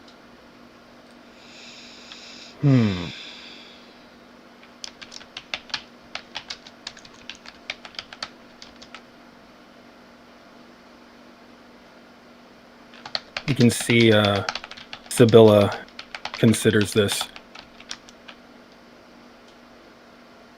I do not know what you have been up to on the mainland, but brokering peace does not usually require you to pursue plausible deniability. You speak of such things, but you cannot fool someone who's run askance of the portmaster once or twice.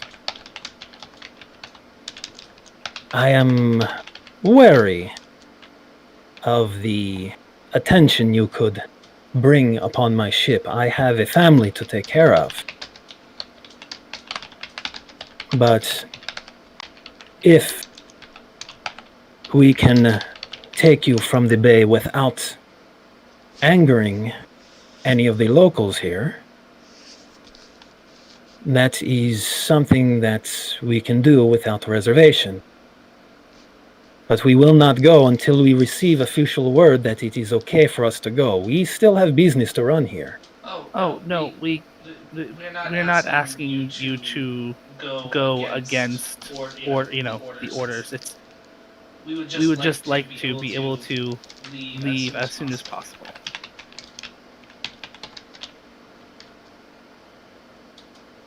Then as soon as they give us clearance to return back to the harbor, we would be able to pick you up, and as soon as they are allowing ships to leave again, she nods, then we will take you. Okay. I should note, however, if we take you outside of the city, I am not going to be taking the Stormrunner near to Smuggler's Vale. After the attack in the air above the mountains and the rumors of all the ships fighting or disappearing near that area, it would be incredibly foolish to bring my family into that. Indeed. Well, as far as I know, it's just out. But knowing the information that you have provided, I can at least go back and let's say no and see can happen from there.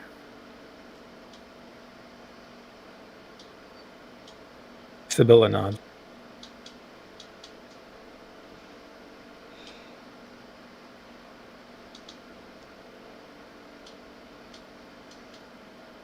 With that being said, how are you going to get back to shore? I smile. I have some abilities.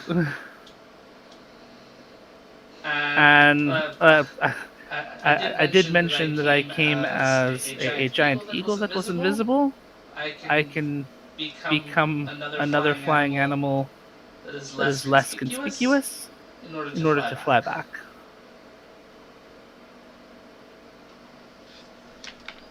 Sibylla nods. At And this point, Nasia has also come out to stand beside her mother. I give a bow and nod my thanks. And okay, so if I don't know if we're going to be staying that long, or if we're going to try going out another way. But either way, if we're going to leave without you, I will make sure that we talk to you again with our friend. Yes. Perhaps next time they could introduce themselves. I was somewhat confused by the message they sent, but Davrim explained how that magic works. Yes. Felix, Felix does what they can, and they're pretty good, but it's hard to let you know what's going on at the same time as trying to get the message across. But now you take your word for it. But now that you know about the message, it's the next time you have one, you'll at least know what's going on.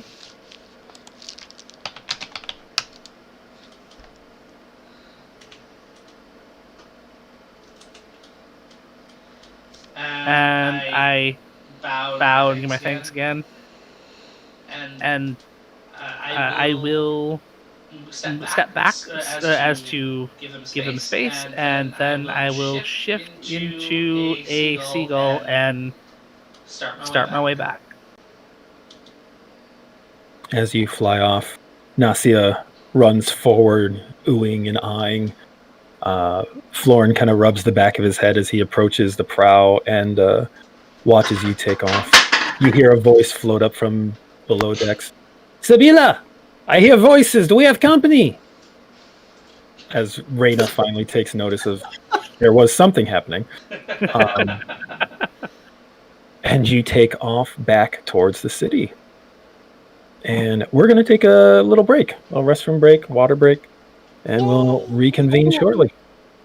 Cool, I gotta take some aspirin. Bacon break. I was just gonna say bacon break. Bacon break. You gotta pop the blood vessel.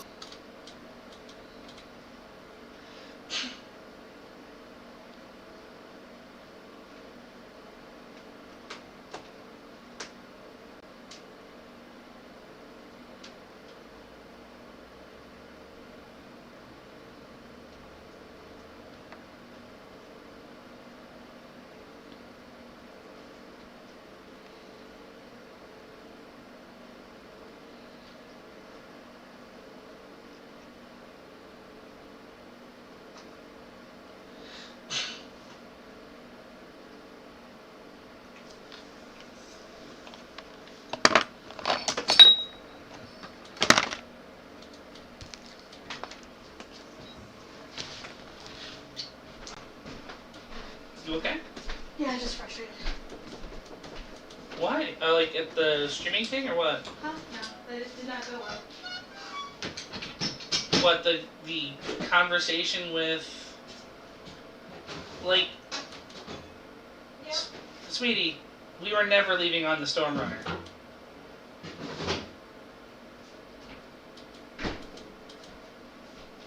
We want to be out of Kelmar tonight, not in 3 days.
And I am back.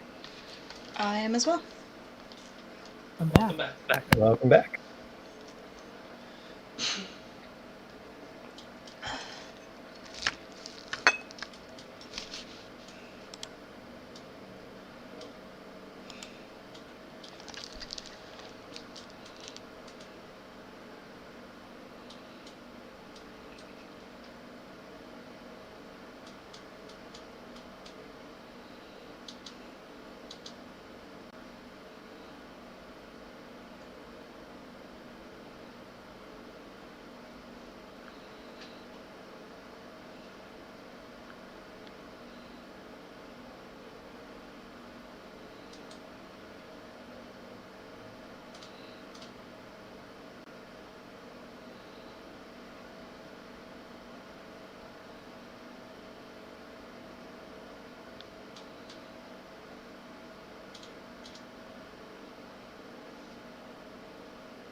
I've returned. I'm back. Hi. Hello.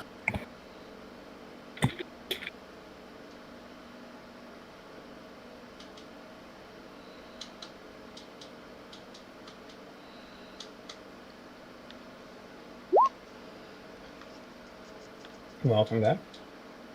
Hello. Do we have everyone here? I've heard from everyone but Dom, so I never left.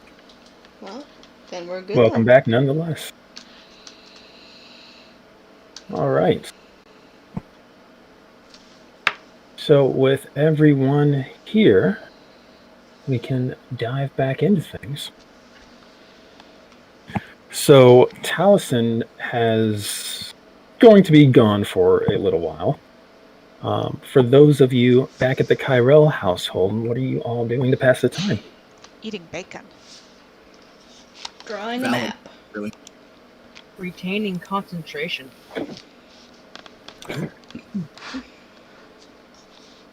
I can imagine, say, kind of making notes on the table, Plinkle sitting with her hands folded in a corner, just contemplating and focusing.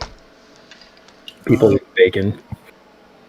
I think I'd like to bust out some runic formula and Okay. chart out a game plan for this stock project that Say was looking into. Okay. Actually, instead of making a map, as I see him pull out stuff, I'm gonna say, Alistair, why don't you come with me for a moment? Oh, but there's bacon. Okay, sure. Trust me, you'll like this better than bacon. You can take some of the bacon with you. There's plenty. Bacon is portable? You can put it in your pocket. I've heard of people doing that. So I equip some pocket. Not recommended. I take Caddock's advice and take out a kerchief and put the bacon in the kerchief. And follow Say. I bring him up to my room.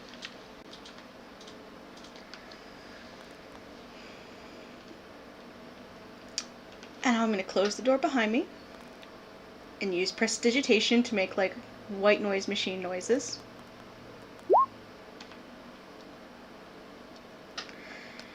So last time we were in the city and I spoke with the gunslingers, I was given permission to give information out to Valor Company as I saw fit. Okay, following so far. As the mission needed.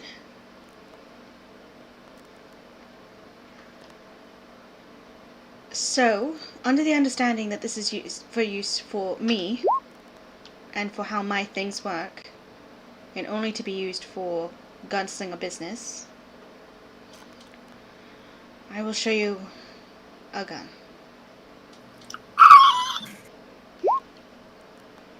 Alistair squeaks. Oh my god, are you serious? You can't use it to make your own things. No, of course I can't not. give No, approval for that, but He's gonna make his own things. oh, It really is. 100%. But Say's making him promise at least. that would be encroaching upon someone else's intellectual property. I don't have to swear by blood, do I? Will I promise suffice? So just be aware, when I made this promise, it had the weight of me sitting in and gun to my head. Do I trust you all? Oh. So just keep in mind that I swore that I trusted you. Gun to my head. Alright. Yeah, absolutely. But Implicitly. you are also much smarter than I am, and things are only going to get more dangerous, and I would appreciate your mind behind this. And I will slowly take apart my gun and show him my gun. Alistair is just eyes wide, looking over all the details, soaking it in. All the things that he hasn't snuck glances at, because he has been sneaking glances, assuredly. But he waits for her to break it down piece by piece, explain it piece by piece.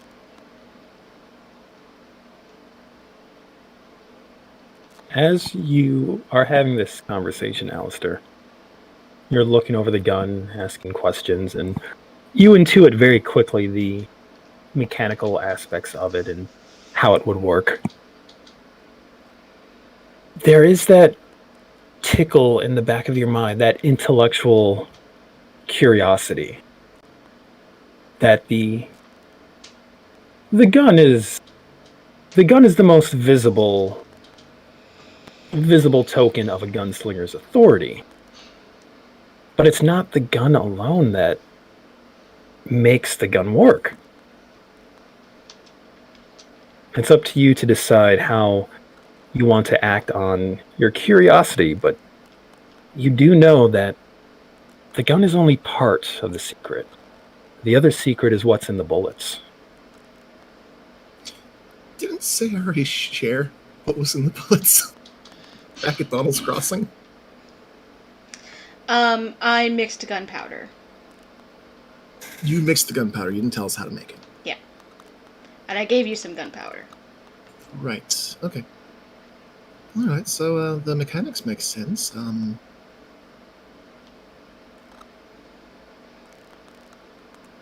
I can certainly work off of this. Build something to spec, based off of what I've seen. I just thought that with you working on enchanting me something, you might work better if you understood however all the pieces worked. Certainly. What I don't yet understand is how this hammering mechanism, how that's supposed to ignite the powder. Significant enough pressure creates heat, which ignites the powder.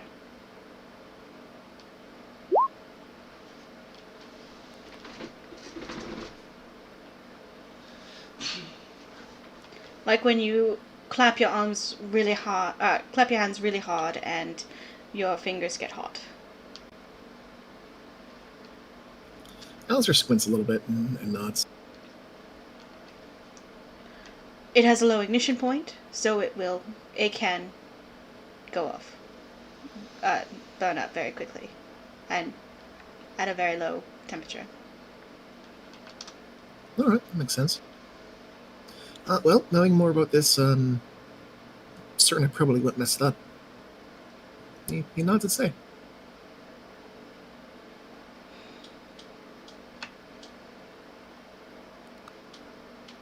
I'm trusting you with this because you're one of my best friends, and I have reached the end of my creativity, I feel like, with this thing, but I feel like you can do a lot more with it. He nods and looks her over and continues nodding.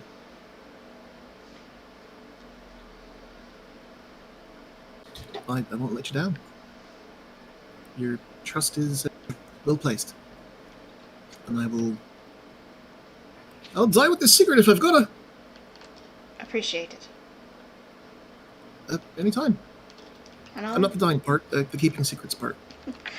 And I will put my gun back together and put it back in its holster and head back downstairs to work on my map.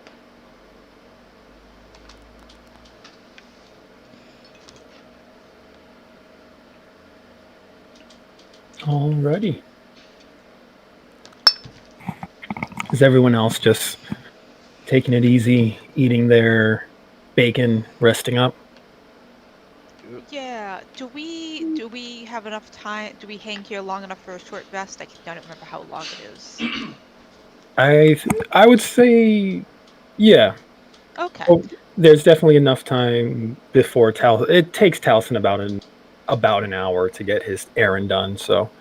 Okay. Then Felix is very focused on the bacon and on relaxing, and is going to use Arcane Recovery, I'll burn a Highness Divine Power basically before I start chilling, and then a Arcane Recovery at the end.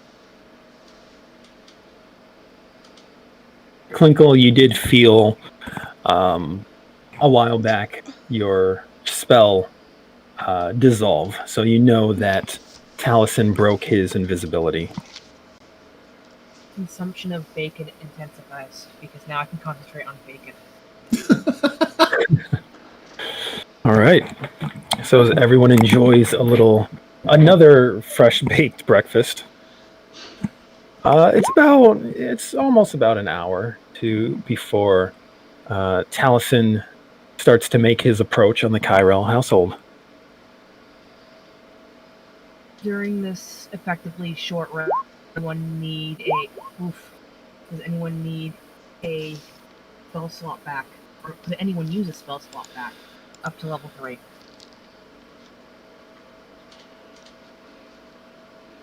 I could use a level 3 if you are like trying if you have something that is not that you like is use or lose and no one else needs it. But I'm out of 3s, but I'm pretty good on spell slots in general, so it's not urgent. It would be a resource you could use for something else. I know we'll probably need polymorphs and invisibilities in order to get out of the city at this point. Oh yeah, give them to invisibility. 3 short rest, I can technically pop one of these out. So if I get a level 3 spell slot back, I can get another use of 2 target invisibility. If I get a level 2 back, I can use knock. Don't know how much we're going to need knock.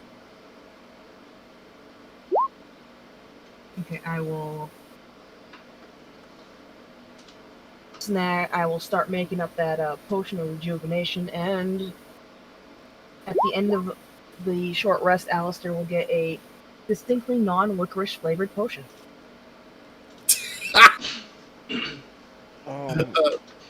This is for level 3? Yes. Cool. Alright, since this is essentially, I don't think there's a way to fluff Song of Rest for this. Fluff Song of Rest? Yeah, You got your didgeridoo. Got the didgeridoo and the flute. Yeah, he can read later. Might as well pick that out and start playing the flute since he's a bit better at that. Or he should practice that more. So yeah, anyone rolling hit die regains an extra 1d6. Okay. So Yeah, to clarify, you guys did get a long rest since the fight in the castle, so Felix would have started the day at full health. Okay, if we're confident that that's what would happen, I am happy to not burn up all my hit dice. I just didn't want to assume that in case I was forgetting something. But Yep. fabulous. If anyone got hurt, it would have been during the fight outside of the vault. If anyone got hurt, it would have been the guards. Yeah, definitely was okay outside the vault. There's no if about that. I was just making fun. Those poor guys. Okay, if that's the case, You can still get in some musical practice. Yeah, won't. We'll just doodle around, whatever. Early morning, fluting. All right. Give me a flute check, out of curiosity. Why don't I have this attribute? Flute proficiency? Charisma, right? Yeah, it would be.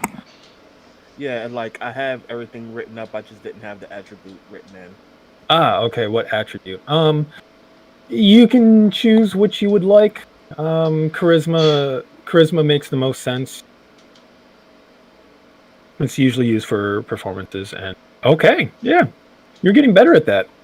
You've gotten better at that. It's actually pretty elegant morning breakfast music. All right, so as mentioned, after that hour goes by, people are making notes, studying, eating bacon, practicing their flute work. Taliesin, you do arrive back at the Kyrell household. All right, then I will land in the garden, hop my way to the door, and return to my elf form, and then give a knock and walk in. You are greeted in the kitchen by Katak, assuming that you take the kitchen door in, since you know that that's most likely where Katak would be, at least. And he points you in the direction of all your companions in the front room, and you can hear pleasant flute music playing and some chatting around the dining room table. Okay.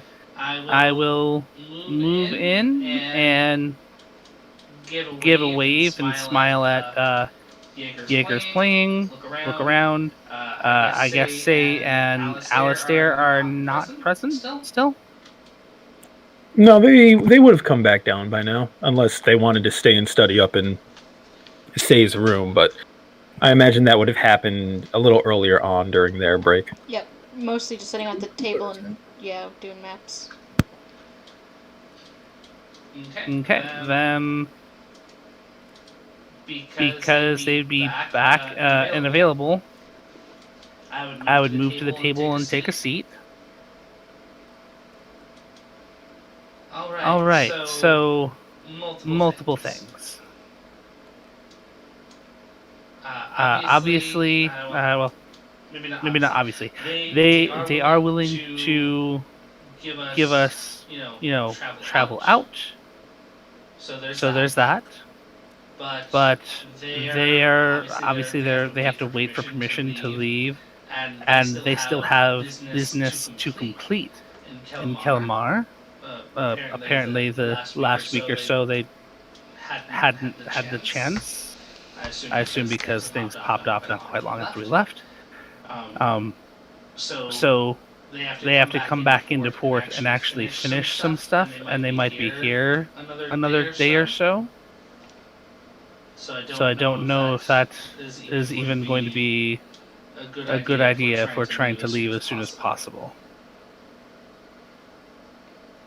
All right, so they're waiting for the harbor master to give them the okay first, and then they'll take us after they've completed their business after a day. They'll take us to Smuggler's Vale. No. Oh. They are shipping people. They actually they know the stories of Smuggler's Vale before the forces of ruin had taken hold. And it is a family-run operation, and understandably, The captain does not want to endanger her family. Oh, They can get us out. They can get us in a direction, possibly towards Smuggler's Vale, but it would not be a direct transport. Alright, so let's just walk out of the city. Let's just fucking leave. By land.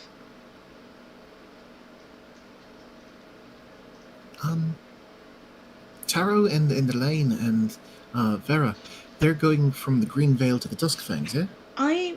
Let's send them a message right now, seeing if we can get their coordinates so we can meet up. Right, set up a rendezvous. Right.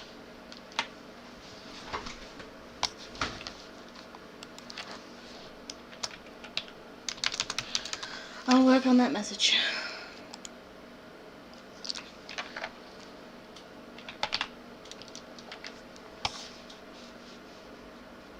Felix looks up, sort of alertly at hearing, send them a message, and then remembers that you all have a way to send that to these people, or at least one of these people, and turns his attention to the bacon. I'll go back to taking notes, working on some formula.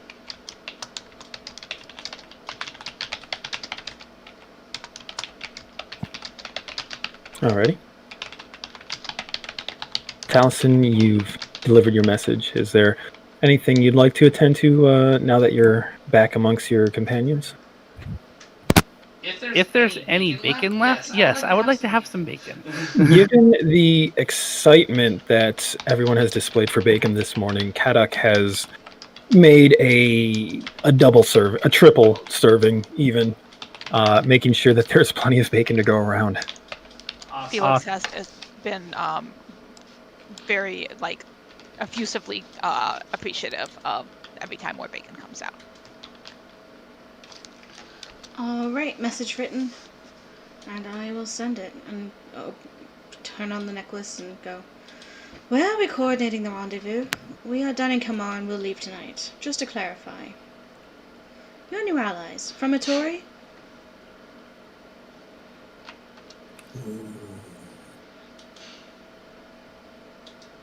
Alistair goes quiet hearing that and kind of puts down his writing utensils.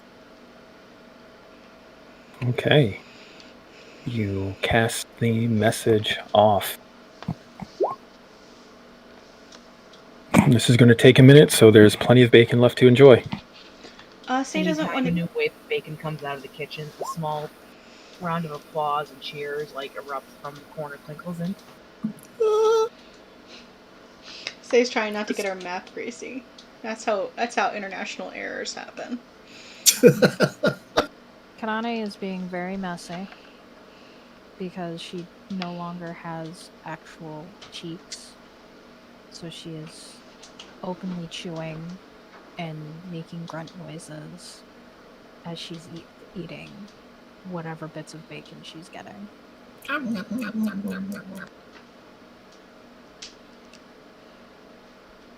Jaeger is actually being very careful and dainty, holding the strip of bacon between his thumb and forefinger and eating with his pinky up.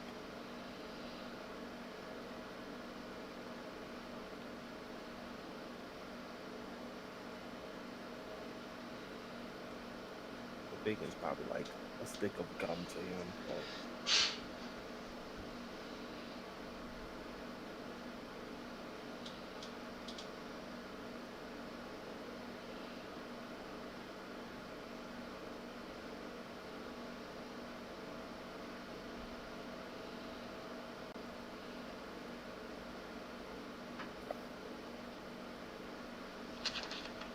Misha, you muted? I imagine he's making a message. Yeah, I'm typing okay. something up. What was that? I'm sorry. If you're muted. That is all. Yep, I'll just be a minute.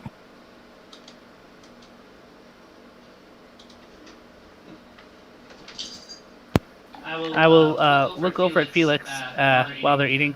Well, since we look like we're going to be going by another way, we'll need to send a polite message to our friends again before we depart to let them know that we found another way out of the city.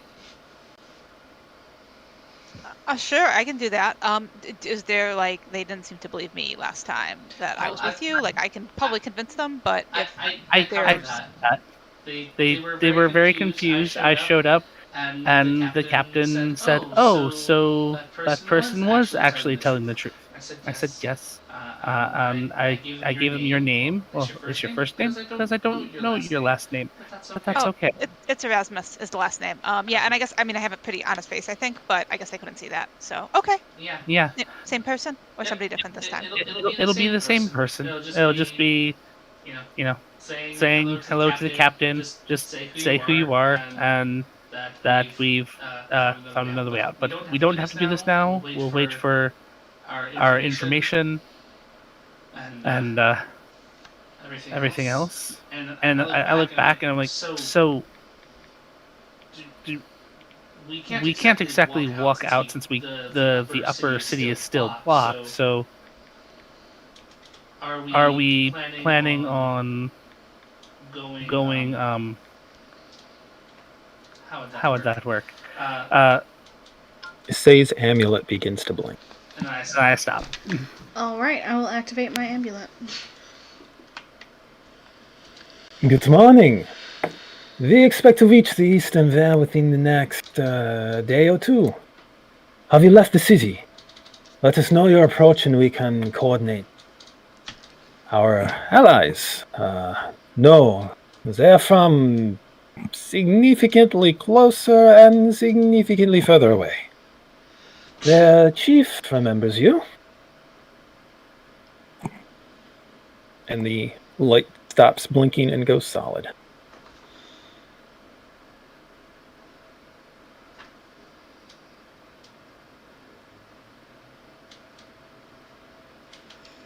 Wonderful.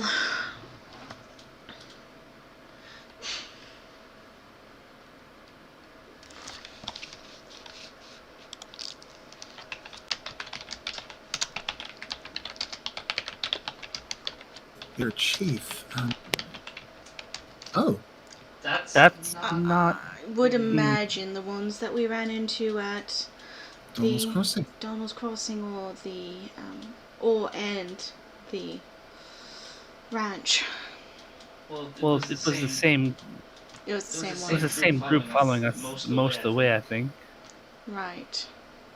Right, he decided not to attack us for some reason.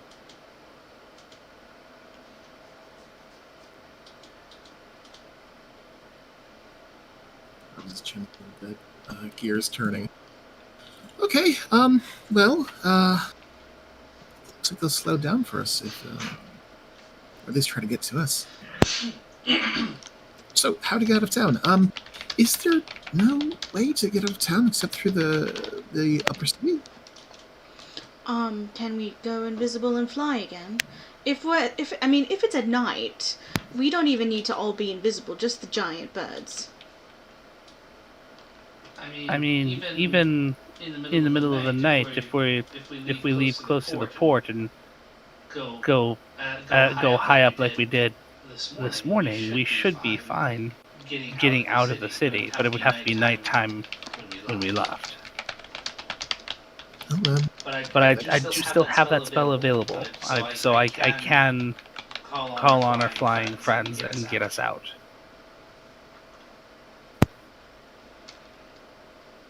So, shall we wait till nightfall? We still have to wait for your parents to come back. Yeah. Right. We don't They're have gonna to, be but- they're gonna be back in a couple of hours, so hopefully it will all work out in the mix. Well, it'll give me time to attach an Everstone to your gun. Fantastic.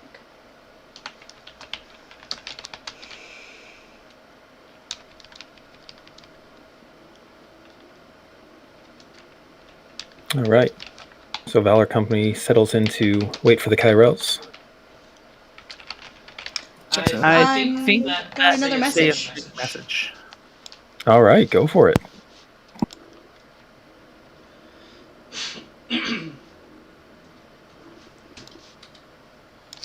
And just for reference in terms of time, it's about a bit after 8 o'clock in the morning right now. Oh, that's a significant amount of time. But nightfall's the better plan.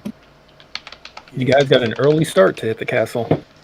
Alternatively, I could save a compound some water breathing. We just walk along the ocean floor. Oh, I love it. I don't hate that plan. I love it. Wait, what was that? Oh my god!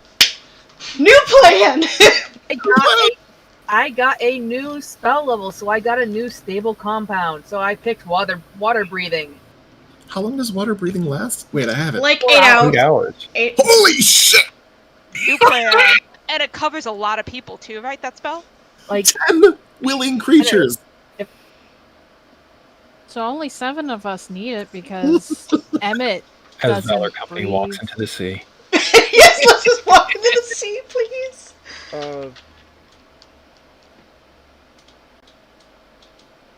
Okay, as Klinkle starts to raise the possibility of this plan, Say sends away another message.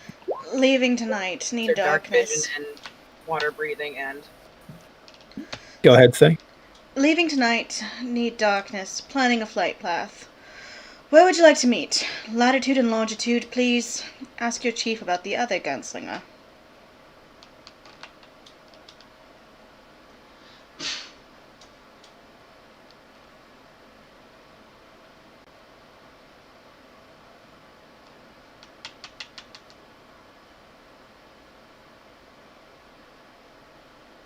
Okay, you know that Elaine is awake, so you can expect a response shortly.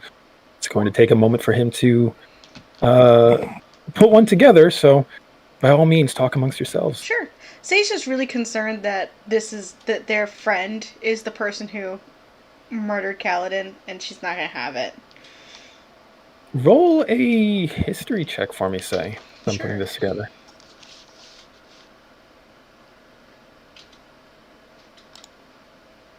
16. Wait, no, sorry, that was insight.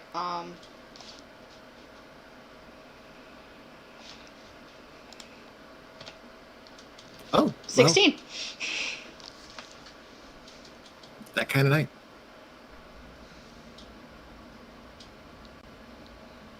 I mean, there's a spell that I've always wanted to try. It essentially gives you gills. But this sounds even better. I mean, we'll be essentially walking, or well, yeah, we're all weighted down, so we'll probably be walking on the water's surface. Klinkle, can you make me see in the dark? It's very dark in the water. if I've got another 10 minutes on top of the first 10 minutes, yeah. I'll give you as many 10 minutes as you need. We're gonna need more bacon. And maybe, like, Kata, can you do like one vegetable? Katak is like, but there can't be that much more bacon left in the city. Felix, think. That's going to be so salty.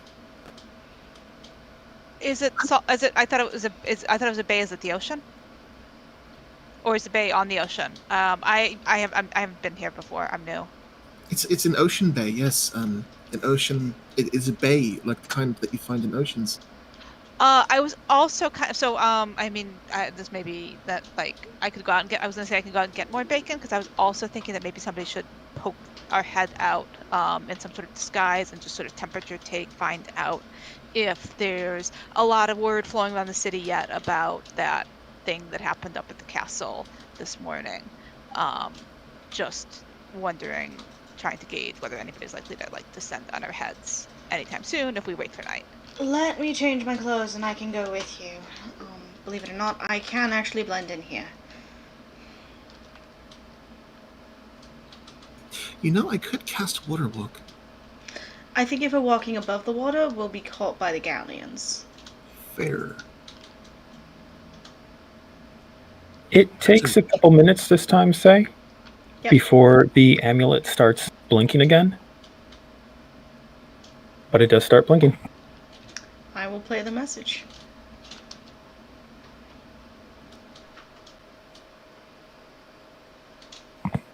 Oof. Apologies, cartography is not my strong suit. We began the climb in southern Greenvale and have been traveling west by a circuitous mountain trail. We're looking to emerge in the southeast range bordering the Vale. Chief does not recall another gunslinger.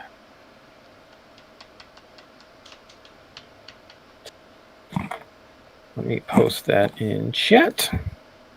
So as he says that, and you think back and you remember, I mean, you obviously remember Kaladin's warning about the green-skinned creatures who he had seen and had been pursuing him, and by extension, you and Taliesin back in the Furbolg tribe lands. You think back to remember to your first encounter with creatures who seem to meet the description back in Donald's Crossing in Astoria, and you recall you were chased by variations of these creatures that did not quite meet the right coloring. For example, you recalled the monsters that attacked you back at the farm. There were two kinds. There was one of a blue and gray coloring. This was the one that had held back and kind of saluted you at the end of the fight. Whereas the other ones, if I recall correctly, because I still have not found the right note, had been, if I recall correctly, a dark green and black. But the important one to note is that the only one you can think of that held back during the fight had been of a blue and gray coloring. Right. That's fine. Say's just got concerns that they're going to walk in and she's going to be like, oh, y'all are the bitches that murdered Kaladin. And then lose her temper. And it'll be bloody. So, can I examine a map and try and figure out where these areas are that he's talking about? Yeah. Because they're not on our map. They are. The northern Samara map that I shared with everyone gives a little more view of the area. The Green Vale is a area in southern Astoria that reaches down towards Skyhammer. Okay. It's really cut off on our map. We have another map. Yeah, the northern Samara map. I'm looking at it. Yeah, the mountain pass to Smuggler's Vale. Smuggler's Vale is the spit of land between right by the and the Dragon Fangs, with the Greenvale ending right above the Fangs in Dragon Fangs. It looks like that stretch of mountains between those two areas is where Elaine and company have been traveling. Okay, I mean, I'm looking at the one that's uploaded to the game. Is that not the correct one I should be looking at? There's the map of Astoria. That's what you want to check out. Okay, I was looking at the map of Northern Samara that was uploaded to the game. Yep, that's the newest one. Then under our maps, we have our older maps.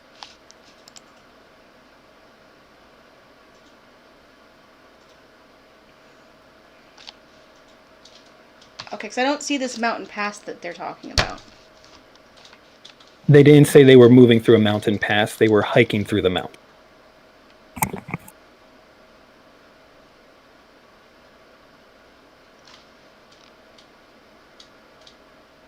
Basically through the southern edge of the Dusk Fangs, that wide stretch of mountains right there.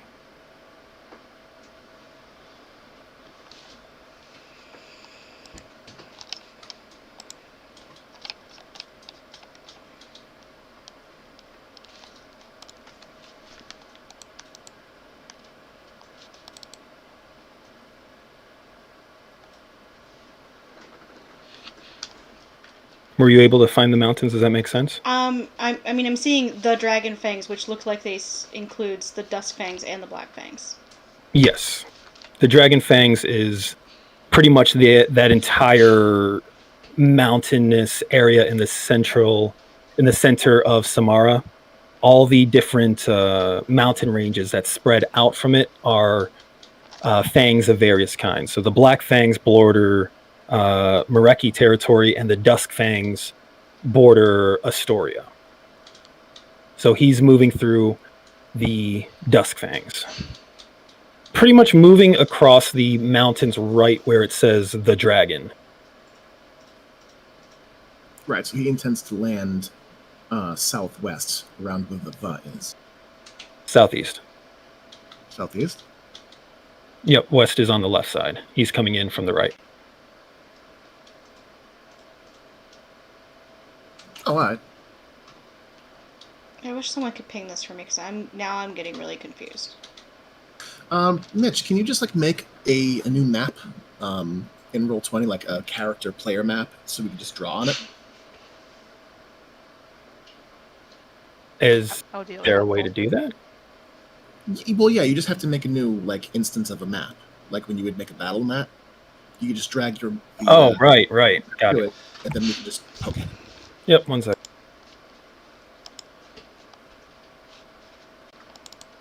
Or you can just throw the map on this page we're on. That works too. That'd be quicker.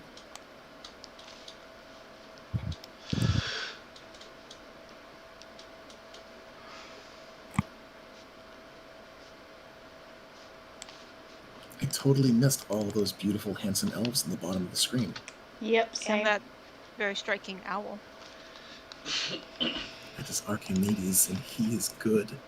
Can, He's a gun. Can you blame us for trying to travel with this crew again? Oh, this is that group. This is that crew, and they're all so pretty. I was Hey! which is the one that you wanted Felix to meet? Is that the one with the owl? Yeah, with the pretty blonde, almost white hair. I see your point. Or just white. Oh, yeah. He's a cutie. And he's got a nice bird, too. Bird gun.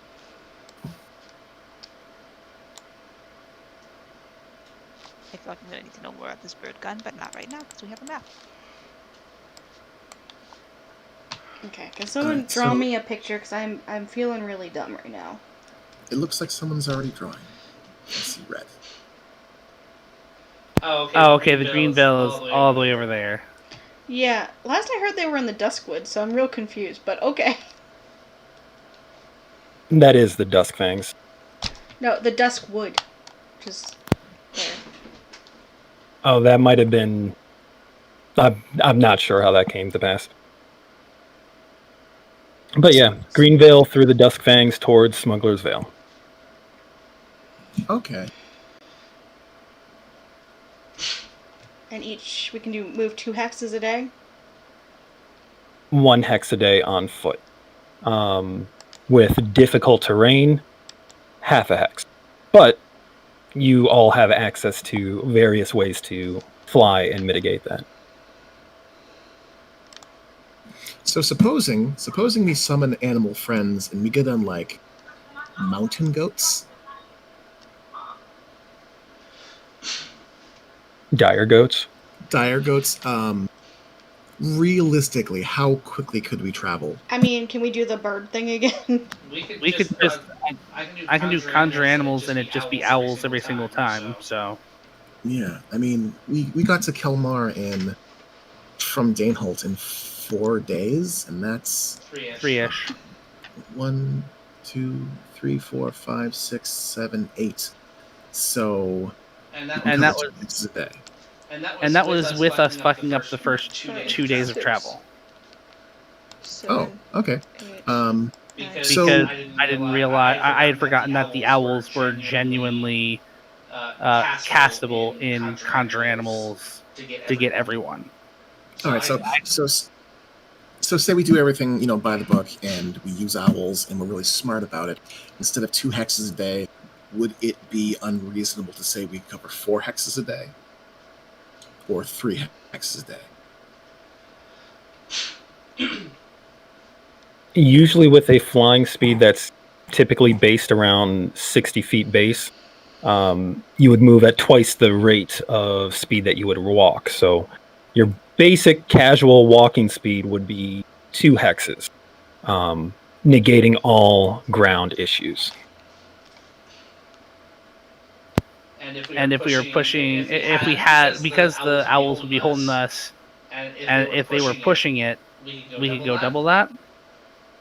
This is assuming that you can basically push them all day. That's reasonable.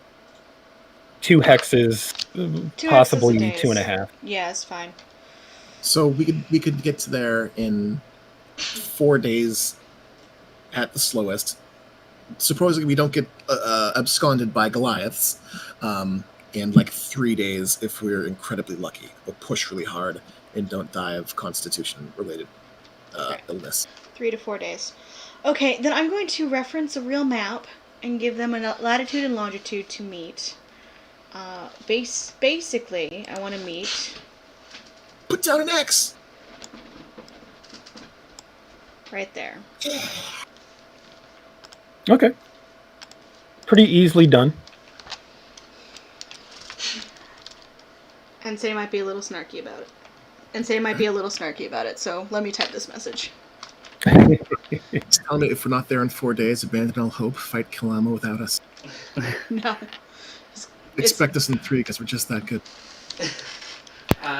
So while we're waiting, Taliesin is actually going to unhook the Fang of the Forest Guardian and hold it out to Alistair. Could you identify this for me, please? Not today. Klinkle, do you have that spell prepared? Identify? No, but I can I can do detect magic. Oh, Felix? Twinkle doesn't Felix get just like without even really looking, just like holds one hand in the direction of wherever Alistair is talking towards. I'll take it. Walk over to Felix.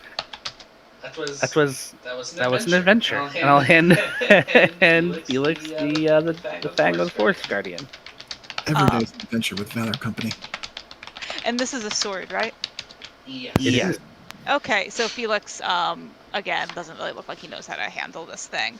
Although he's not like swinging it around, so he's not going to do any harm. It just looks awkward. And we'll get like as he's settling in, we'll begin ritual casting.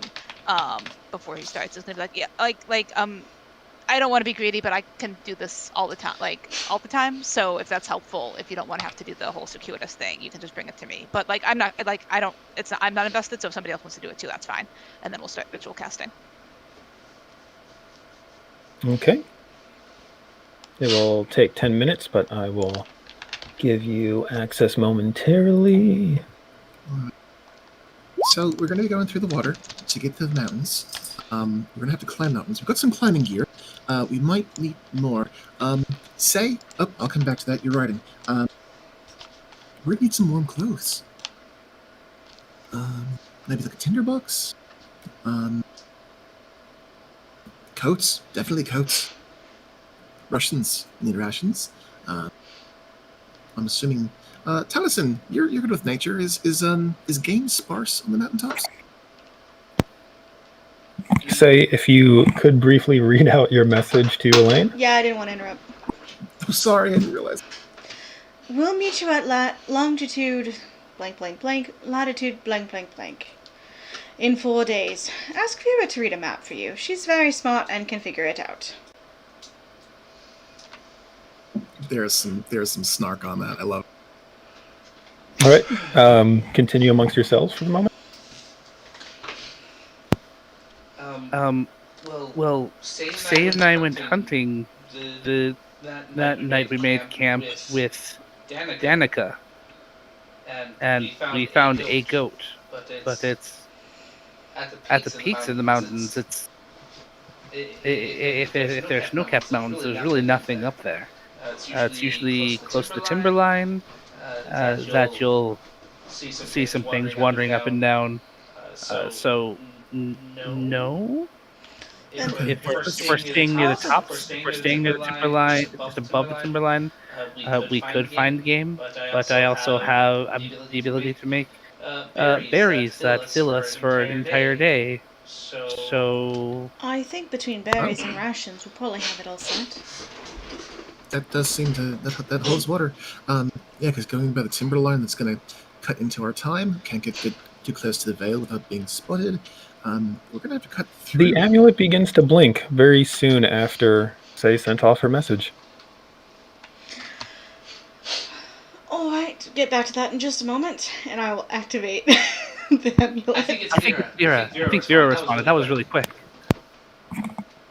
Just got a rapier's wit, that one. We can certainly do that, and she certainly is. She is very physical about proving that at times. Hey, wait, no, I'm still using that. Don't take it!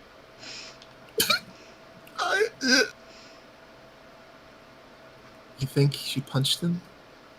I hope she punched him. I mean, like, not in the face, Just on the like, shoulder. like maybe a good chest shot. I've seen her punch. That might kill him. True, he is a wizard. And that is the 3 uses of that item for the day. Taliesin literally was just counting on his fingers. 1, 2, 3, and then looks over.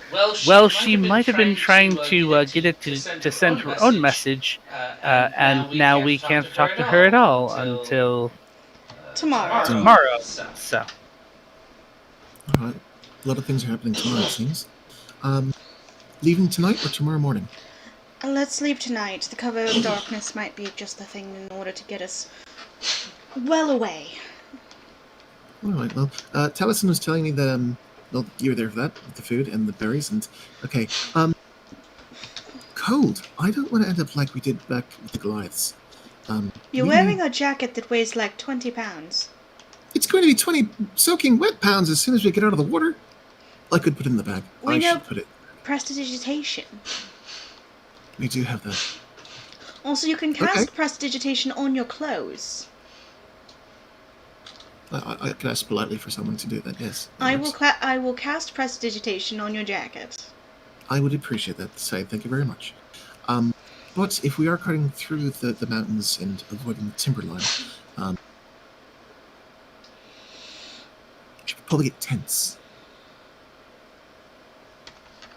Perhaps, yes. That might be wise. Unless anyone has a spell that would act as a tent.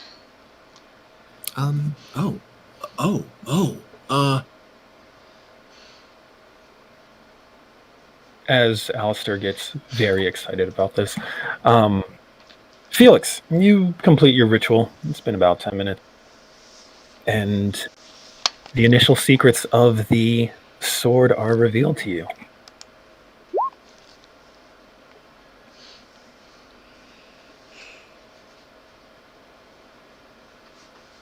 I'm reading.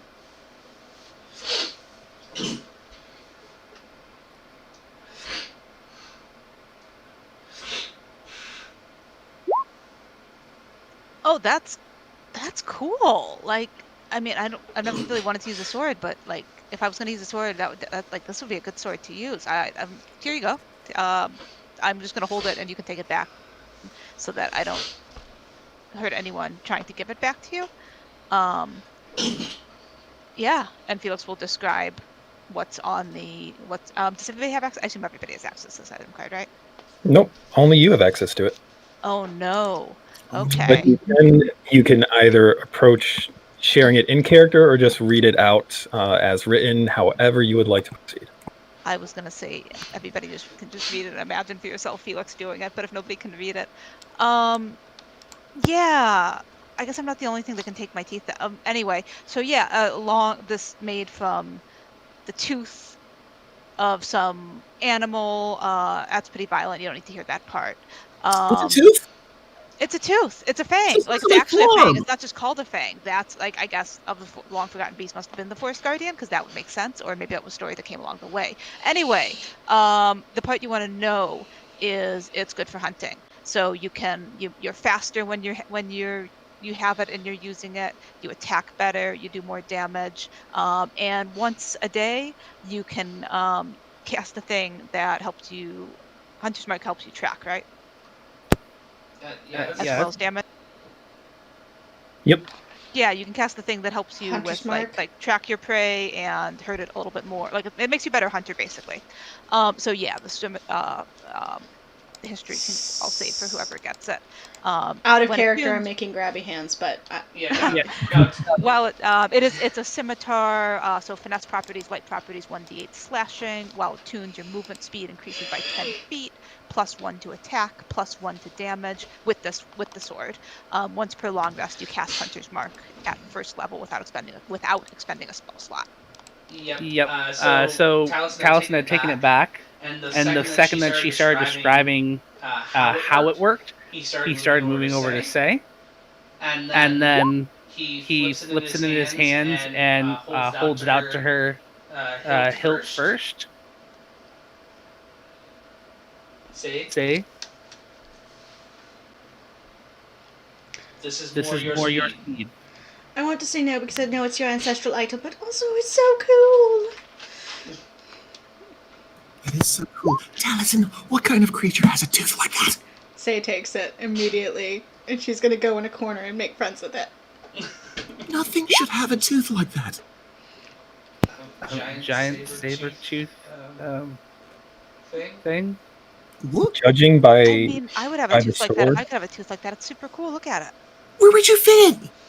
judging by just to add further fuel to this fire, judging by the way the sword has been carved and shaped, chances are the actual tooth that it was made from might have been a little bit larger. I figured because it's been shaped and cut into or honed into an edge. So it's like I would assume a giant lion tiger thing, forest guardian. Thank the gods for extinction events. And you don't know that they're extinct. You could run into one. Taliesin, why? I mean, I've never seen one like that, but I've seen other big things. It's fine.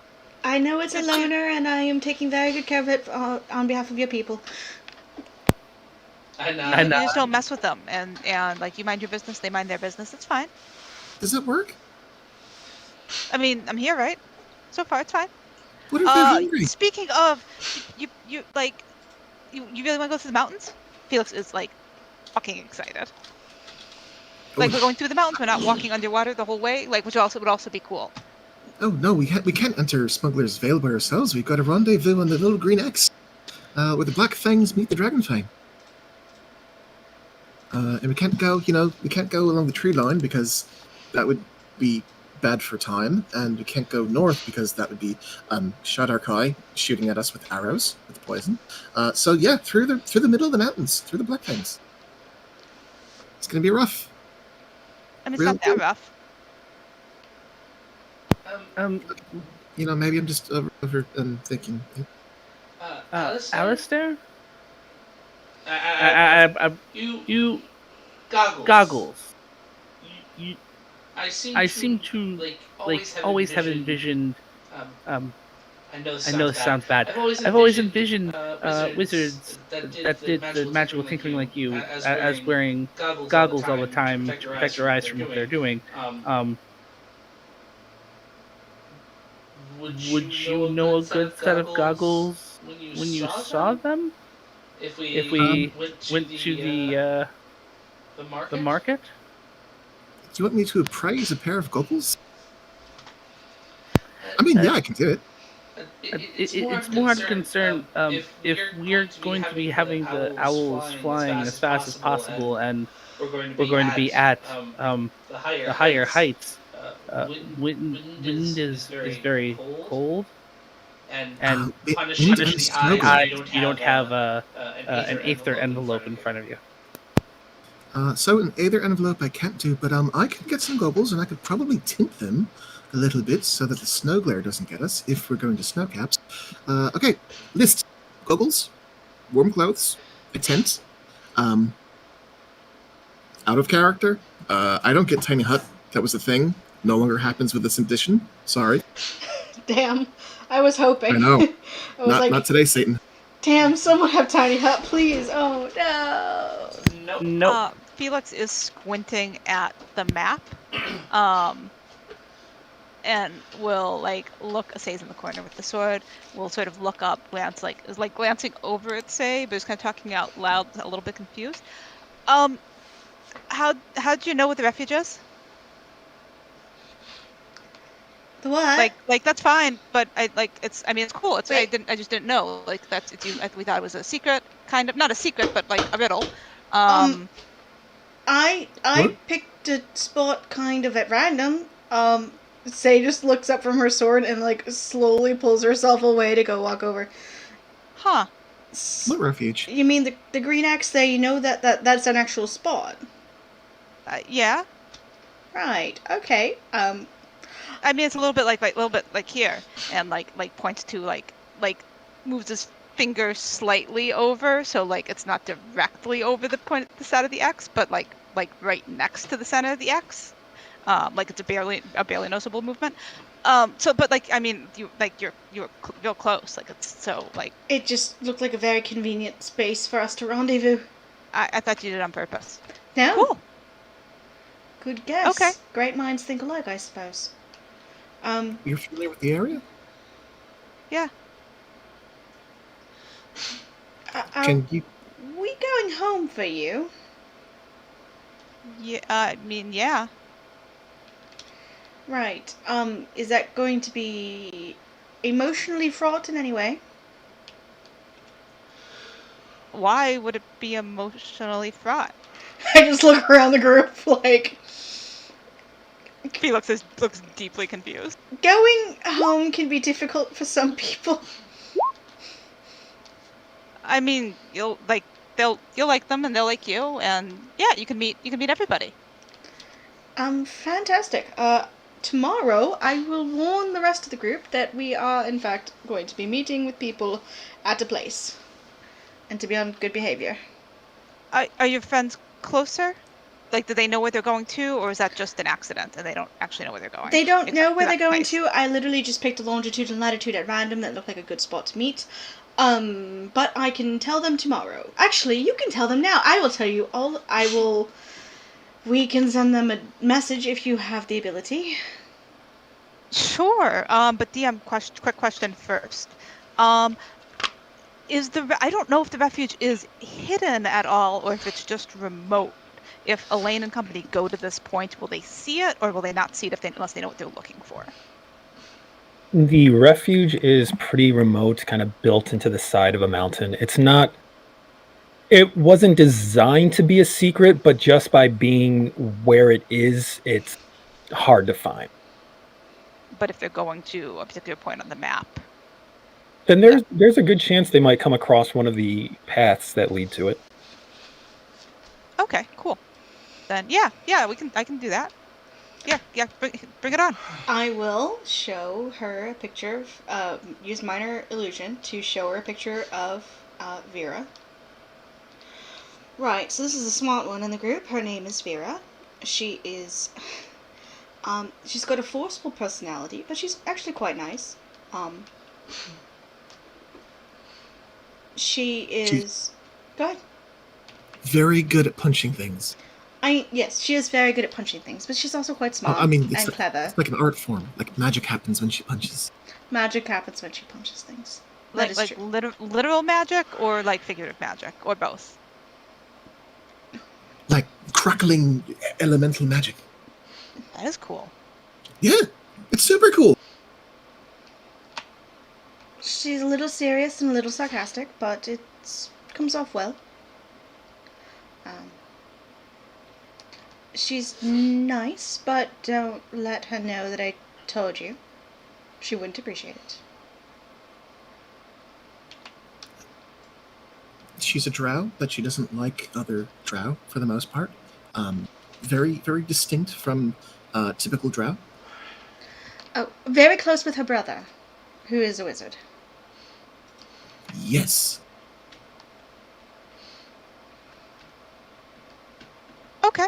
And just tell them to go to the refuge when they get there, or was there something else you wanted me to tell them? Warn them that there is there is a place there called the refuge, and that we can rendezvous there. Would giving them Felix's name help or hinder? With what? First impressions. Helping the refuge know that we're coming as allies. I mean, I'll be with you, but you mean for them? That would help. I mean, they like me. Oh, good. So, like, tell them your name, and to give the term. Okay, let me think for just a minute so that I don't do this when I try to talk to your friend Vera, and then I'll do it. Great. And then I'll go back to my sword. go back to writing down numbers and making a list. We got goggles, warm clothes, tents. You start noting a list, and by checking in with Day and Taliesin, even Kaduk, if you desire to ask for his opinion, they all know roughly where in town they can find these things. A lot of this is gear that can be found at shops within several of the different districts in Kelmar, so you're certain it won't be any problem to acquire these. Radical. Unless you put something truly obscure on the list, it's unlikely that you wouldn't be able to find anything. Strong outdoorsy vibe with the Meraki. Outdoorsy, survival. Yeah, they're it's good pastimes for them.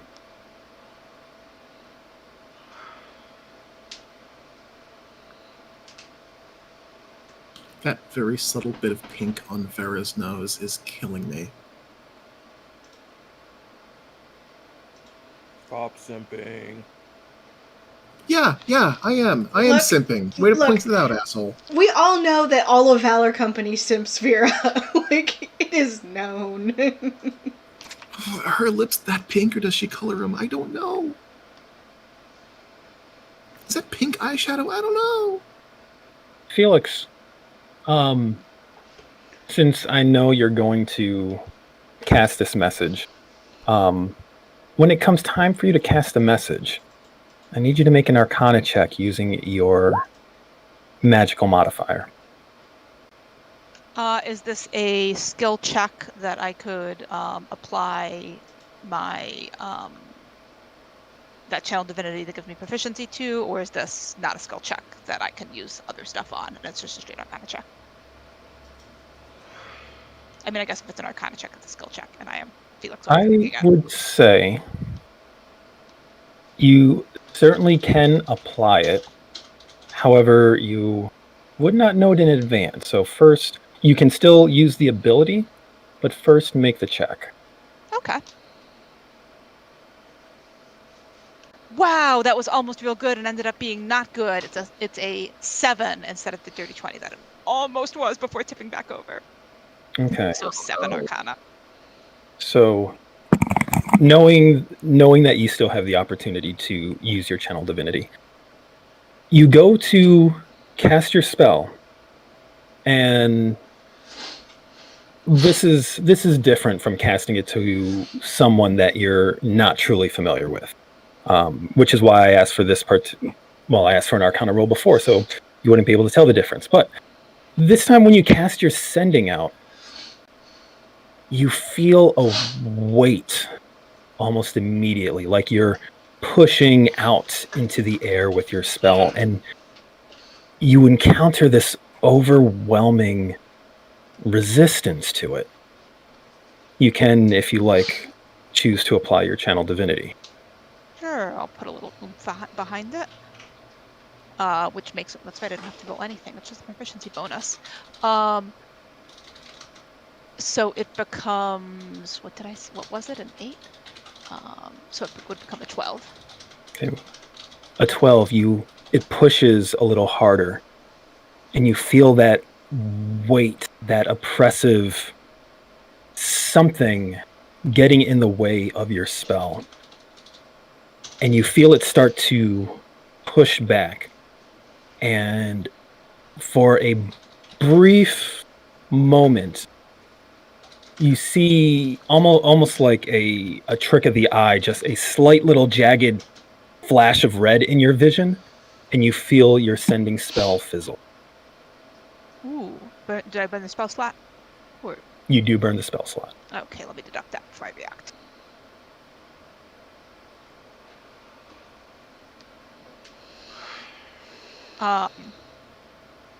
Felix like blinks and sits back and blinks and shakes his head. That's weird. I'm gonna try again. Go for it. Another Arcana check. Yep. 18. 18, again, you meet that resistance. This time, you push a little harder. You channel more, you bring more of your will behind the spell, finding it kind of confusing that you have to exert so much power into such a simple spell. You meet that resistance, you feel it kind of yield a little bit, and you feel it again push back against you. And again, you get this flash before your eyes. You see a brief flicker of this jagged red, almost like red lightning that kind of streaks across your vision very briefly. Not something that seems substantial or sticks behind, but just like almost like seeing stars if you get hit or something. Just this brief flash across your vision, and you feel your spell fail again. Oof. Everything all right? Like shake my head a couple of times, blank. Is there any sort of after image, or is it just sort of the weird? No after image. Yeah, it won't go.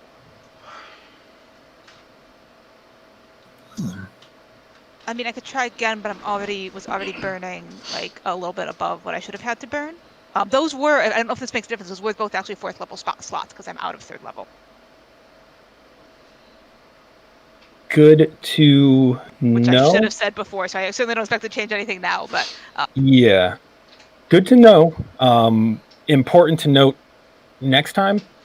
Yeah, totally didn't think about it until just now. So, okay, cool. Yeah, so I've got... I don't know if it's like, yeah, just like there was something in the way. I don't know if it's don't think I've never like that doesn't happen to me really with that. I know you said you've had other people who had trouble with sending stuff, but not me. So is it them? Are they weird? Is that why they have? I mean, I don't mean like that in a judgy way. Just like, is it them? Well, Yeah, Allison, go ahead. I was gonna say every time you've used it for us, it's been in at least relative close proximity. Less than a day's travel out. This is the first time we've asked you to try and get to anyone multiple days away. And I point to the amulet necklace that Sei is wearing, and that is the only way we've been able to communicate with people at a long distance is connected magical device between Sei and Elaine currently. So it's possible that whatever block exists doesn't cause issues in short but at much larger ranges it does, which matches to what we've heard so far from Elaine. Jaeger, was there something you wanted to add as well? I forgot. Alrighty.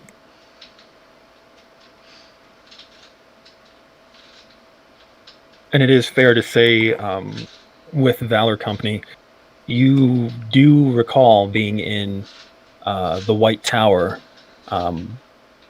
when you were told that there was something strange going on with long-distance forms of communication, that for some reason the spells weren't working. So it's not the spells themselves, it's the distance. And Felix is sort of chewing it over and reaches for one more piece of bacon. I mean, I guess like I never really tried to. I'll try to get pedal tomorrow. Like not today. It's not that important. But I'll try tomorrow. But I haven't really been away from home before this, so I guess I never really tried long distance. Maybe there's some sort of magical barrier keeping things from happening, other than the distance, of course. Maybe they know something about the state of the world and they're protecting themselves. And Jaeger just shrugs, while guessing. DM, did the flash of light, did that feel like overexertion, or did that feel like the resistance, part of the resistance pushing back, or It was felt just like part of the resistance. You saw it kind of at the moment when your spells broke apart. okay? I kind of saw a little like something just like light, like if you hit your head too hard, but just sort of right when the spell wouldn't, like when there was nothing to push with, it was just like gone. Flash of light. What? Just a little bit, like hold it, thumb and forefinger, just tiny bit apart. Could you describe it any more than just light? Was it like lines? Was it a flat, just a complete flash of color all at once? Was it a specific color? I mean, little red flash, just real quick. Like I don't think I saw any shapes or anything. Just it was there and gone. Like red lightning? Maybe. Looks at Taliesin. Nod. Yep. I nod back. That's probably whatever Hectopole has in place to block long distance communication is what you just hit. We've dealt with one of her storms that she created to stop us from getting to some of our friends. So first-hand experience.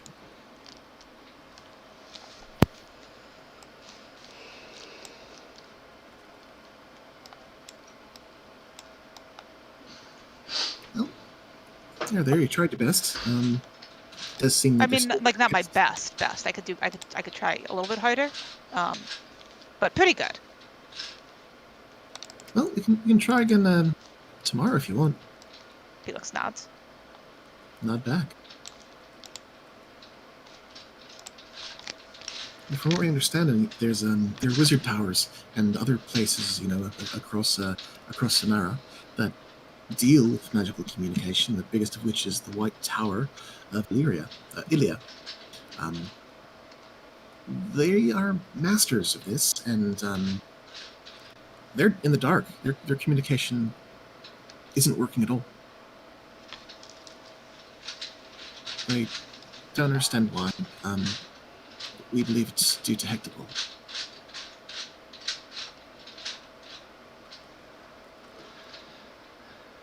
Well, we know which stage we want to get rid of the moment we have a chance. Yeah, he's a jerk, and I understand why Elaine doesn't like him. Not that I'm siding with Elaine, I just know that he's a jerk. Well, I mean, the mysterious, sudden inability, or sudden destruction of their teleportation circle, and they knew where we were going. They had advanced knowledge. That's why they were able to set up a storm to knock us out of the sky. Alistair pauses. Okay, DM question. I'm not even sure if this is a check or just wild speculation. But if someone were to have access to a tall wizard tower with a massive aether stone of a sort to, I don't know, use the tower like an antenna to cause worldwide interference, would that be an Arcana check? Alistair, given your particular background, there is something that kind of tickles at the back of your mind. Something that you had studied, not really studied, but kind of discussed in school, particularly with your dwarven mentor, Alaric Ironfoot. Oh, he hates me. I mean, he was always interested in building things. And there was a particular kind of construct that has been written about as part of the Age of Wonders prior to the calamity that fell from the sky and the imprisoning war. These were vast constructs capable of creating magical effects that would cross miles, that could encompass great swaths of land. these were eldritch machines that that they know existed. It's written about in some of the oldest records that the school has, but no one has really been able to discover one or build one or anything like that. Just there were these machines, they were enormous, and they had far-reaching effects. A wizard tower, like a tower, can serve as a conduit for magical energies. It's one of the reasons wizards like building towers. With a large enough aether stone, many things are possible, but no one has quite figured out how to replicate a functioning eldritch machine. But you know they existed at one point. Oh, you sly son of a gun. I don't think Hectopole is causing the blockage. I think it's the tower. Wait, the same tower you just said does the communications and now doesn't do communications? You think they're doing it themselves? Clarification, Alistair, before you chase the white rabbit down the hole. A wizard tower would have to be built to the function of the eldritch machine. Like, these things were not known to be disguised as something else. Okay, so this is a specific thing with a specific function. It's not like he could have hijacked the White Tower. Correct. Okay. I retract my son of a gun statement.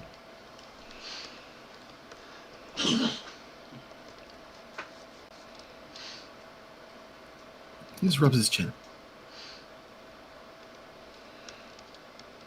Before the imprisoned war, there were stories, tales, myths about machines, devices, big ones, which could do, by the legends, a number of things. Alter magic, fundamentally. Eldritch machines, they're called. Demetrius isn't old enough to build one. No wizards of our age, understand how to make the old Age of Wonders, pre-Age of Wonders technology. But Hectopole's champions are quite old. The fact that they're here now means that they could very well know how to do this, could very well make one of these. I don't think it's a spell. I don't think it's Hectopole herself. I think they've built a machine. Somewhere. And I don't know what to do with that information. Could it just be a machine that already existed that they knew where it was, though? Possibly. Entirely possible. They could unearth one, rekindle it, potentially, if it was made for such a thing, but who would make a machine that would simply stop communication? That's neither wondrous nor, nice. Someone trying to win a war. Jaeger nods. Oh.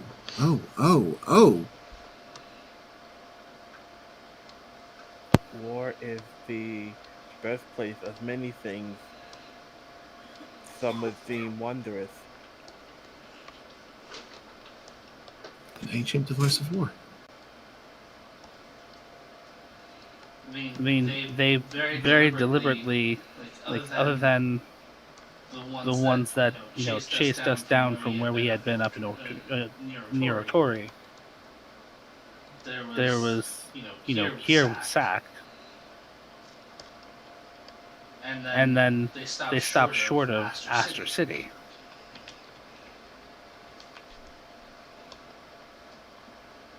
And if they have a black dragon, why did they stop short of Aster City? Do you think they're protecting it? I don't know. It could be in here. It could be that someone was, just had to get into Aster, or to the cliffs below Aster City to find something. I mean, to elaborate on the information that you know from Elaine regarding the fighting in Astoria, it seems like the bulk of the force stopped at Donnell's Crossing and seemed to have been consolidating there. There have been skirmishes and advances into Astoria towards Aster City, but there hasn't been any significant pushes towards it. Do we know when the communications blacked out? Did the Wait Tower ever tell us when? We were there. We were there. It was the same time that the teleportation circles went down. That day?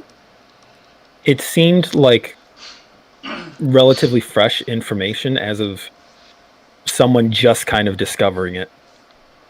So, not when Donnell's Crossing was sacked. It would have to have been after we reached Aster City. Even possibly after we got out of the Fields of Mourning.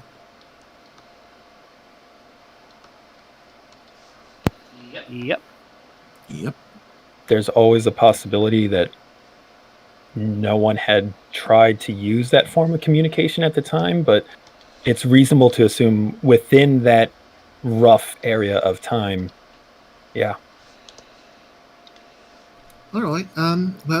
There's only about 1 million miles to comb through, but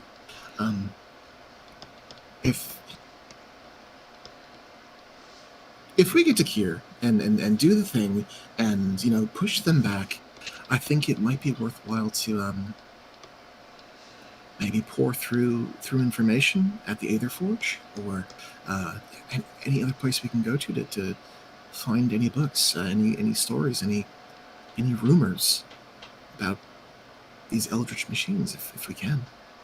It's entirely possible that one exists where we're going to be heading anyway. So it is. It's really hard to know. I mean, they have a whole area that they have set up ready to go. That's a hub for transport goods and such, and it's kind of strange that they were already prepped and ready to go for that. So you're right.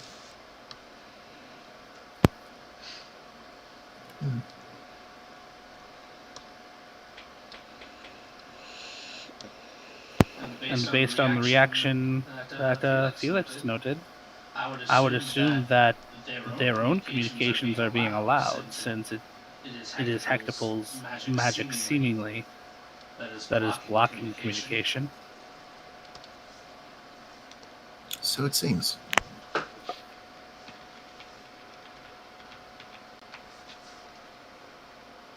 All right. You ponder this information as the morning continues to progress. Eventually, Caddick decides to cut off the flow of bacon. Don't get us off. We're thinking. There's a time for breakfast, and there's a time for brunch, and there's a time for lunch. And can you make them into BLTs, maybe? Caddick doesn't know what a BLT is. What? How do you not know what a BLT is? Oh, you elves! I swear to the gods old and new, you elves! As Alistair spends his time educating Caddick in the production of a BLT. Oh, you bet he does. First things first, after an hour working with the thing, I assume you're intending to attune to it.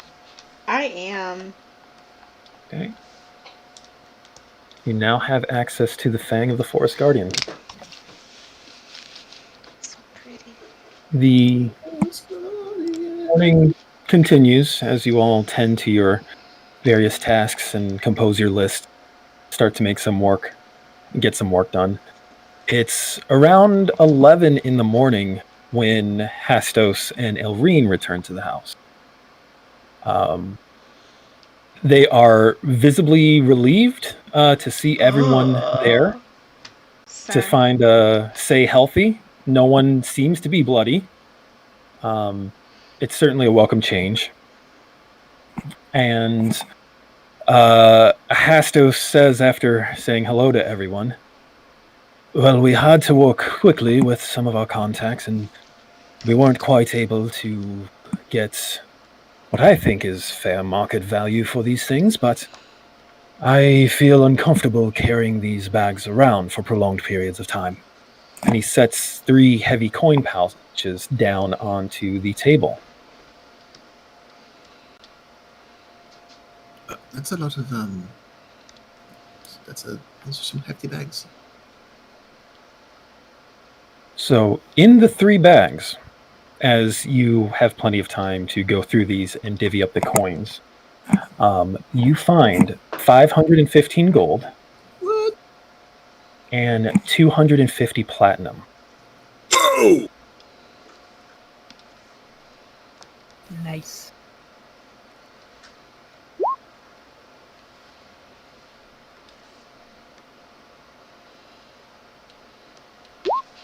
Might I recommend everyone getting an allowance?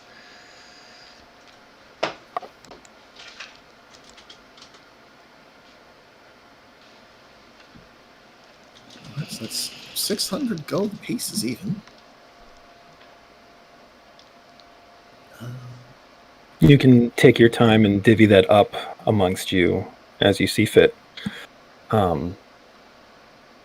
Your plans for the going into the afternoon, Alistair would have composed his shopping list by now, so I assume at some point, so some of you, all of you, however many of you as you like, would go out and do some shopping for some supplies before you gather together for your trip, yes? In the course of the day, is there anything in particular that anyone would like to attend to? Felix was still interested in sort of just getting a sense of how hot it might be getting in the city, if at all. Had thought about sort of going out and taking a listen, but if say his parents have just returned from being out and they have any perspective on that, that would also be of interest. They asking them about it, they confess that most of their morning has been spent meeting with some merchants and some antiquities collectors and distributors that they know. What they noticed in the city, there did not appear to be any noise or alarm beyond everything that's happened recently. Seems that most people are interested in the sudden rise in the council to power. It seems like Luthadel's death is sweeping like wildfire across the city. There's several contrasting rumors about what happened to him. Some people are saying the torchbearers dealt with him. Some saying that he threw himself off the balcony of the castle, which obviously isn't true because the Temple of Talos would have said something about it. And there's rumors that outsiders were responsible for it. And there are rumors that a flock of giant birds attacked the castle. A lot of contrasting information. People don't seem to have a clear idea on what's going on yet. And they certainly don't know anything that's happened this morning. Okay.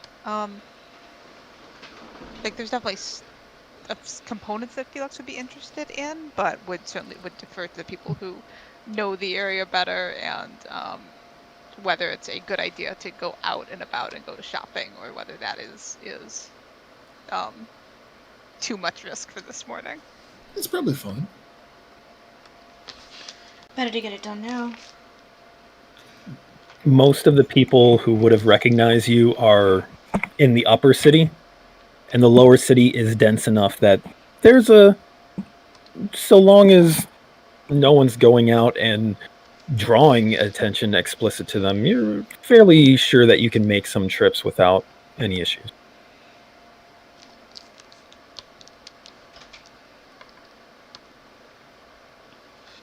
I'd be interested in that, but would probably be easier to do sort of hand wave between once we get the money situation sorted out, and I have a chance to look at what I would actually want to pick up.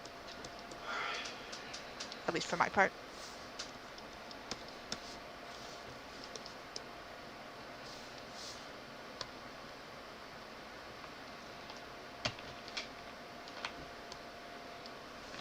Right, so should we talk about an allowance for everyone for spending money? And we certainly got it to spare.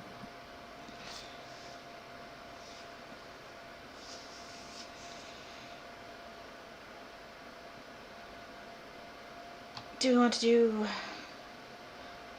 100 gold per? That should be enough in a pinch. And then the rest into group funds. The Kyrells will offer to change any coinage out of their personal collection if anyone sees fit. Well, we have enough gold pieces to 1, 2, 3, 4, 5, 6 to get everyone at least 100 gold pieces before having to break it out of the platinum.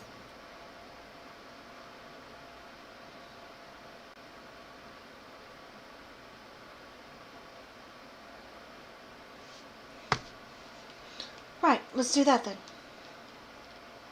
All right. So everyone can add 100 gold pieces to your character sheets. And please make sure that you do add 100 gold pieces to your character sheets. Can I ask, out of character, do y'all have a precedent for handling expensive spell components that benefit the party, i.e., Revivified Diamonds? That would be out of party funds. Okay, delightful. And regarding most spell components, I'm perfectly okay with just spending the gold and saying that you purchased this the last time you were in town or something like that. If you don't have the specific items in your inventory. Fabulous, thank you. I will now assume that Felix he wouldn't have a chance to pick up a expensive glass eye before, but we'll definitely do so at some point in the future. Thank you. I mean, if you have the gold and you know that there are components you want to buy, you can totally swap it out on your sheet for a visual reference that you have it. But I'm not too. I don't crack down on whether or not you have the materials on you. What were you saying, Alistair? So the spell components that have a cost, you just deduct that money from the thing? Yeah. Okay. What about those spell components that aren't consumed?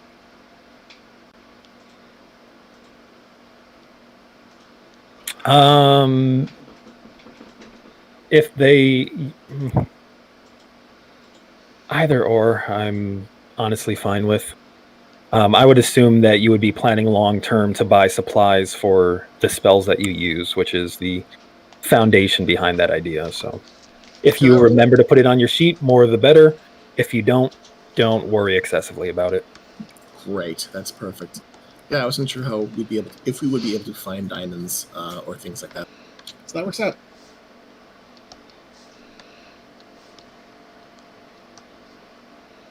Okay. So you have your plans for the day. You have a plan for the evening. So it sounds like the party is interested in walking out to sea. Oh yeah, Let's walk absolutely. straight fucking into the I love ocean. it so much. We just end game on that note with us just walking out to sea. I'm honestly, I think that would be hilarious.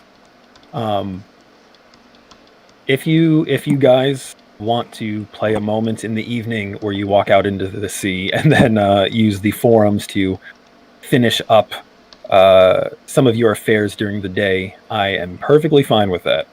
I'm down. I'm down with it. Let's do it. There are a few moments.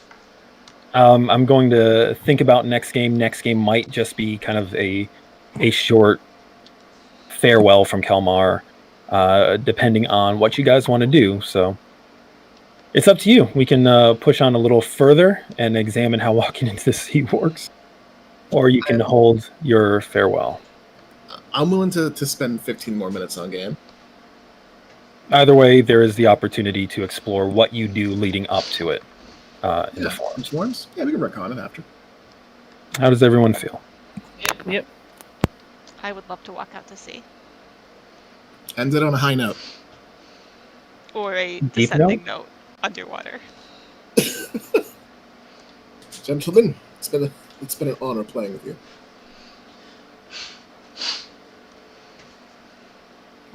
As Felix plays the viola into the sea. Well, I would like to stipulate that Felix's eyes get huge when he sees the water. This is not a landscape he has ever seen before. Oh, yeah, there's a lot of wet out here.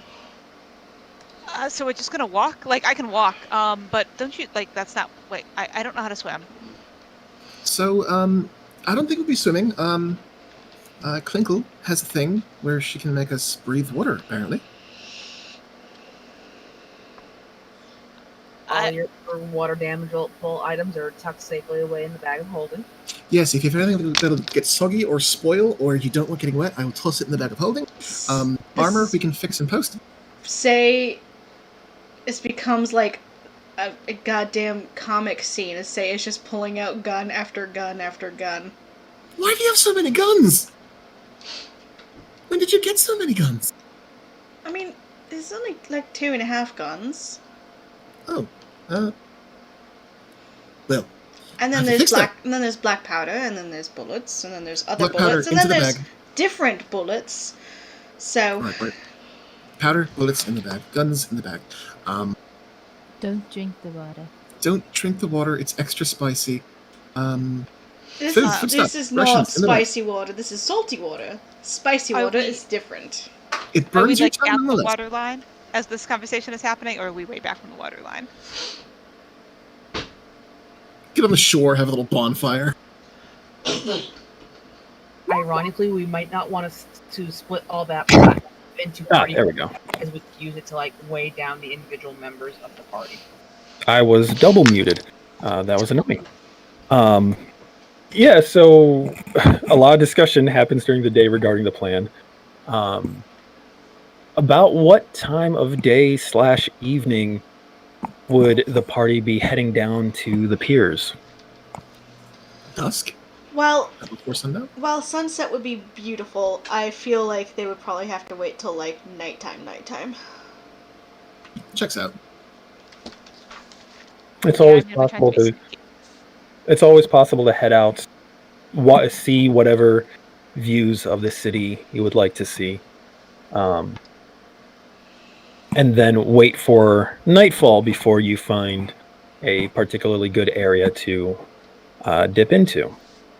Some areas that you're aware of, say, there's the cove where people like to swim on the west end of the bay.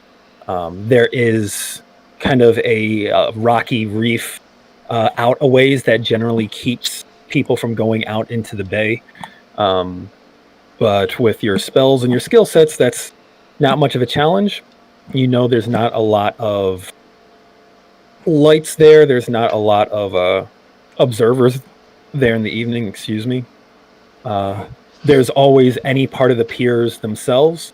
They tend to be a little more heavily patrolled, but with the things you all have at your disposal, avoiding casual interest would be no problem for you all. So, All right, I'm going to ask Klinkle to cast Dark Vision on me because I'm the only one who can't see in the dark right now. also very good to have when you're moving underwater. Yes, indeed. Also goggles, which I'm going to plug up with some alchemist wax. So, just out of curiosity, as you're planning your route out to sea, which part of the land where are you aiming for landfall at? East or west of Kelmar? Probably Well, if we go northeast. east, we'll be right on the Black Fangs. Right here. I'm making a Ooh, mark. is that another X I see? It's a circle. It's circle. Ooh. You're getting your bush talk, sweetie. Sorry, I didn't hit my push talk. Yeah, I drew a circle. Okay.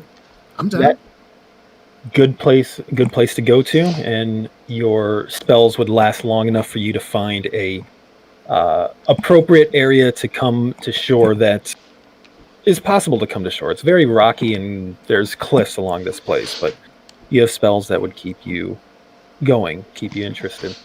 So all right, you head down during the evening after saying your farewells in town, seeing to the final bits of business before you take off. You go ahead, Conkle. I'll go give the dark vision stable compound to Alistair at the last possible minute because that one only lasts 8 hours. And I don't think I can brew a new one under the water. Thank you. By the time it wears off, it should be sunbreak.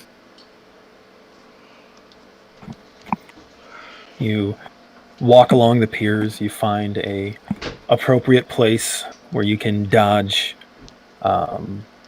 patrols, dodge casual interest, and when it's dark enough, when there's no one around, all your stuff safely stored away, and your clothing relegated to only the things you really think you'll need to get back on shore. You cast your magic, and you climb down into the waters of the Bay of Dardanos. Cold waters, leading into the ocean as they do. Briny waters, murky waters this close to shore.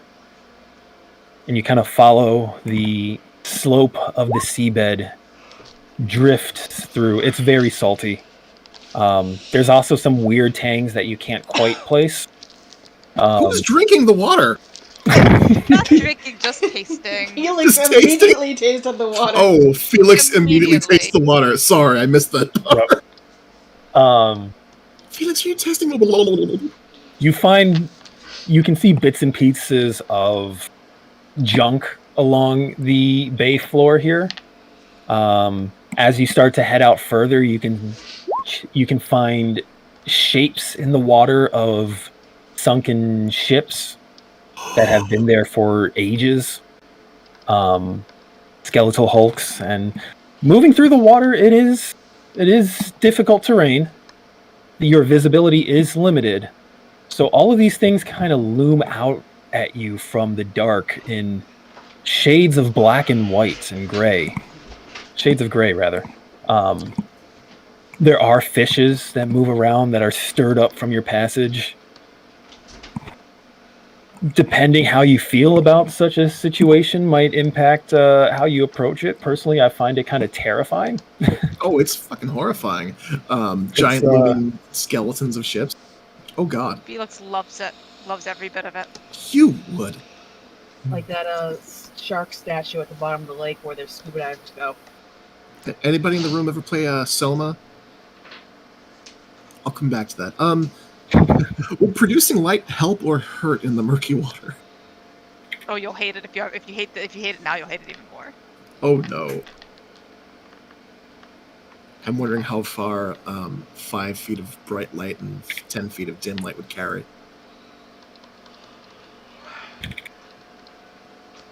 $5 feet? Yeah, it's I don't know if water would dampen that or if it would spread through the water more.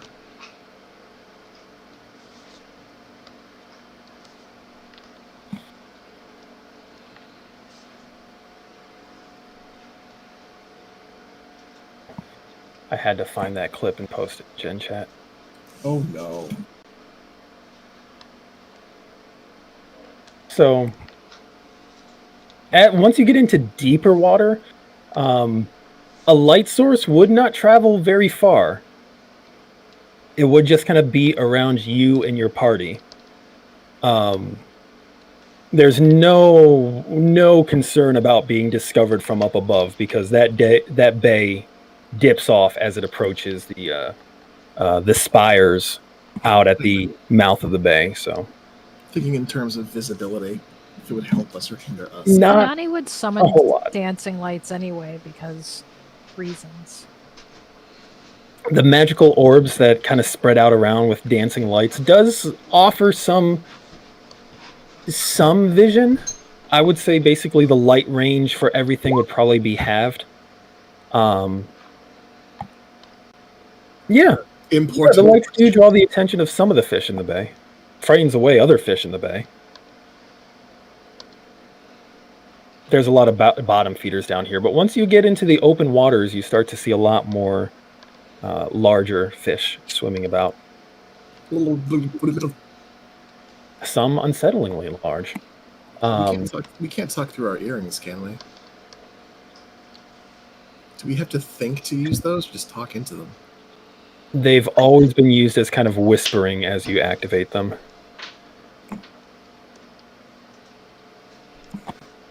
But yeah, so you all walk into the sea. And as you head off towards the next stage of your adventure, that is where we are going to end play tonight. After that gift, this is such an unsettling place to end. I regret this so much. The ocean is terrifying.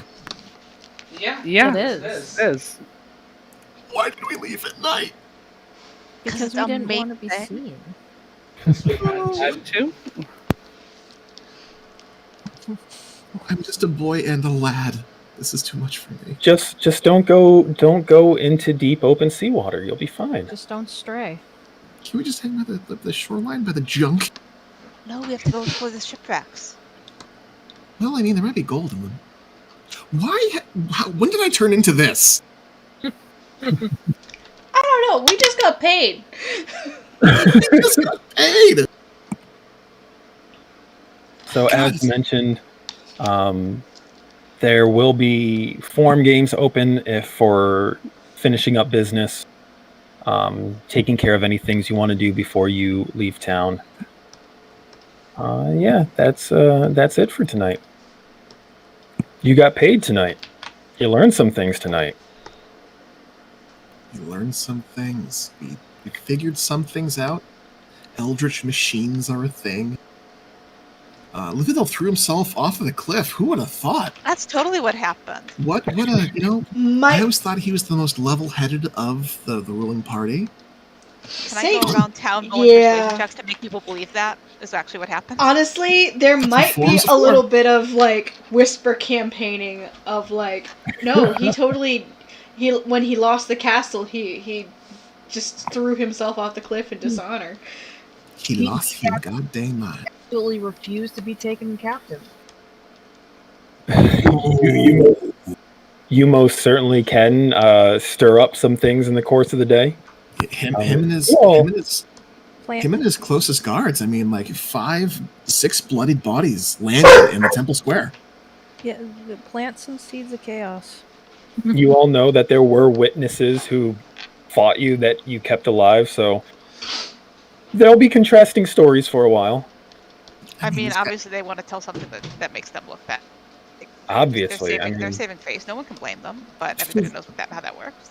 For real, I mean, these guys couldn't even protect the city lord. How good is their word? There might be a lot of things that the palace guard might want to keep quiet for the foreseeable future.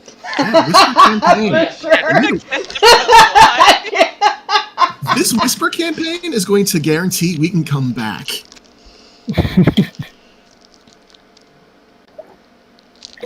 Luthadel couldn't stop them. He realized that when Kane got back, he was dead anyways, so he decided to take the coward's way out. And the talk of the other people showing up, they were just there to just showing up to pass word that Kane was returning. They did absolutely nothing in regards to anything. It was Luthadel just decided that he couldn't do it once he lost the castle. All right, so we'll be chatting over the next days, next weeks, verifying what you guys want to take care of before you actually leave the city and walk into the sea. But yeah, we'll end it there for the night. Thank you all for game. Thank you. Thanks for running it long. Appreciate it. Yeah, thank you. Very welcome. I'm going to drop out into DMs and decompress for a little bit. Okay. Do it, man. Good night, everyone. Have a good night, everyone. Bye.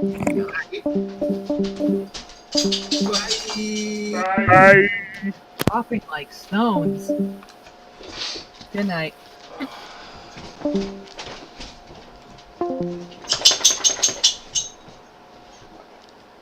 Yeah, if you thought we were getting a ride in the Storm Runner, like if you seriously thought that.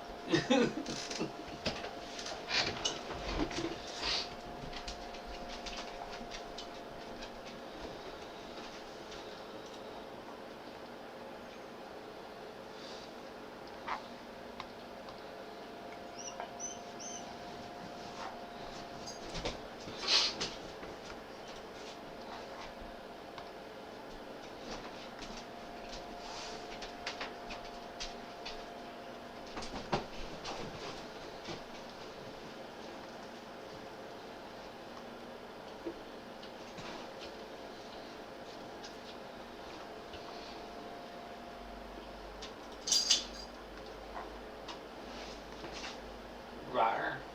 Right.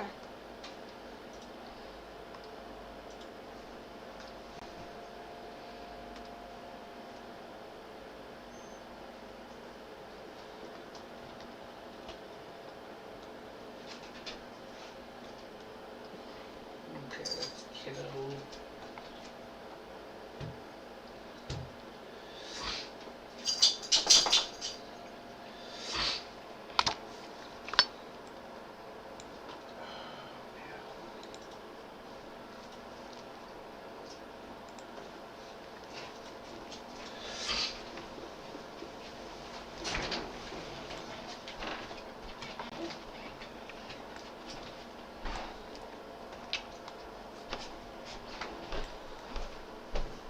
One last out. Let's go.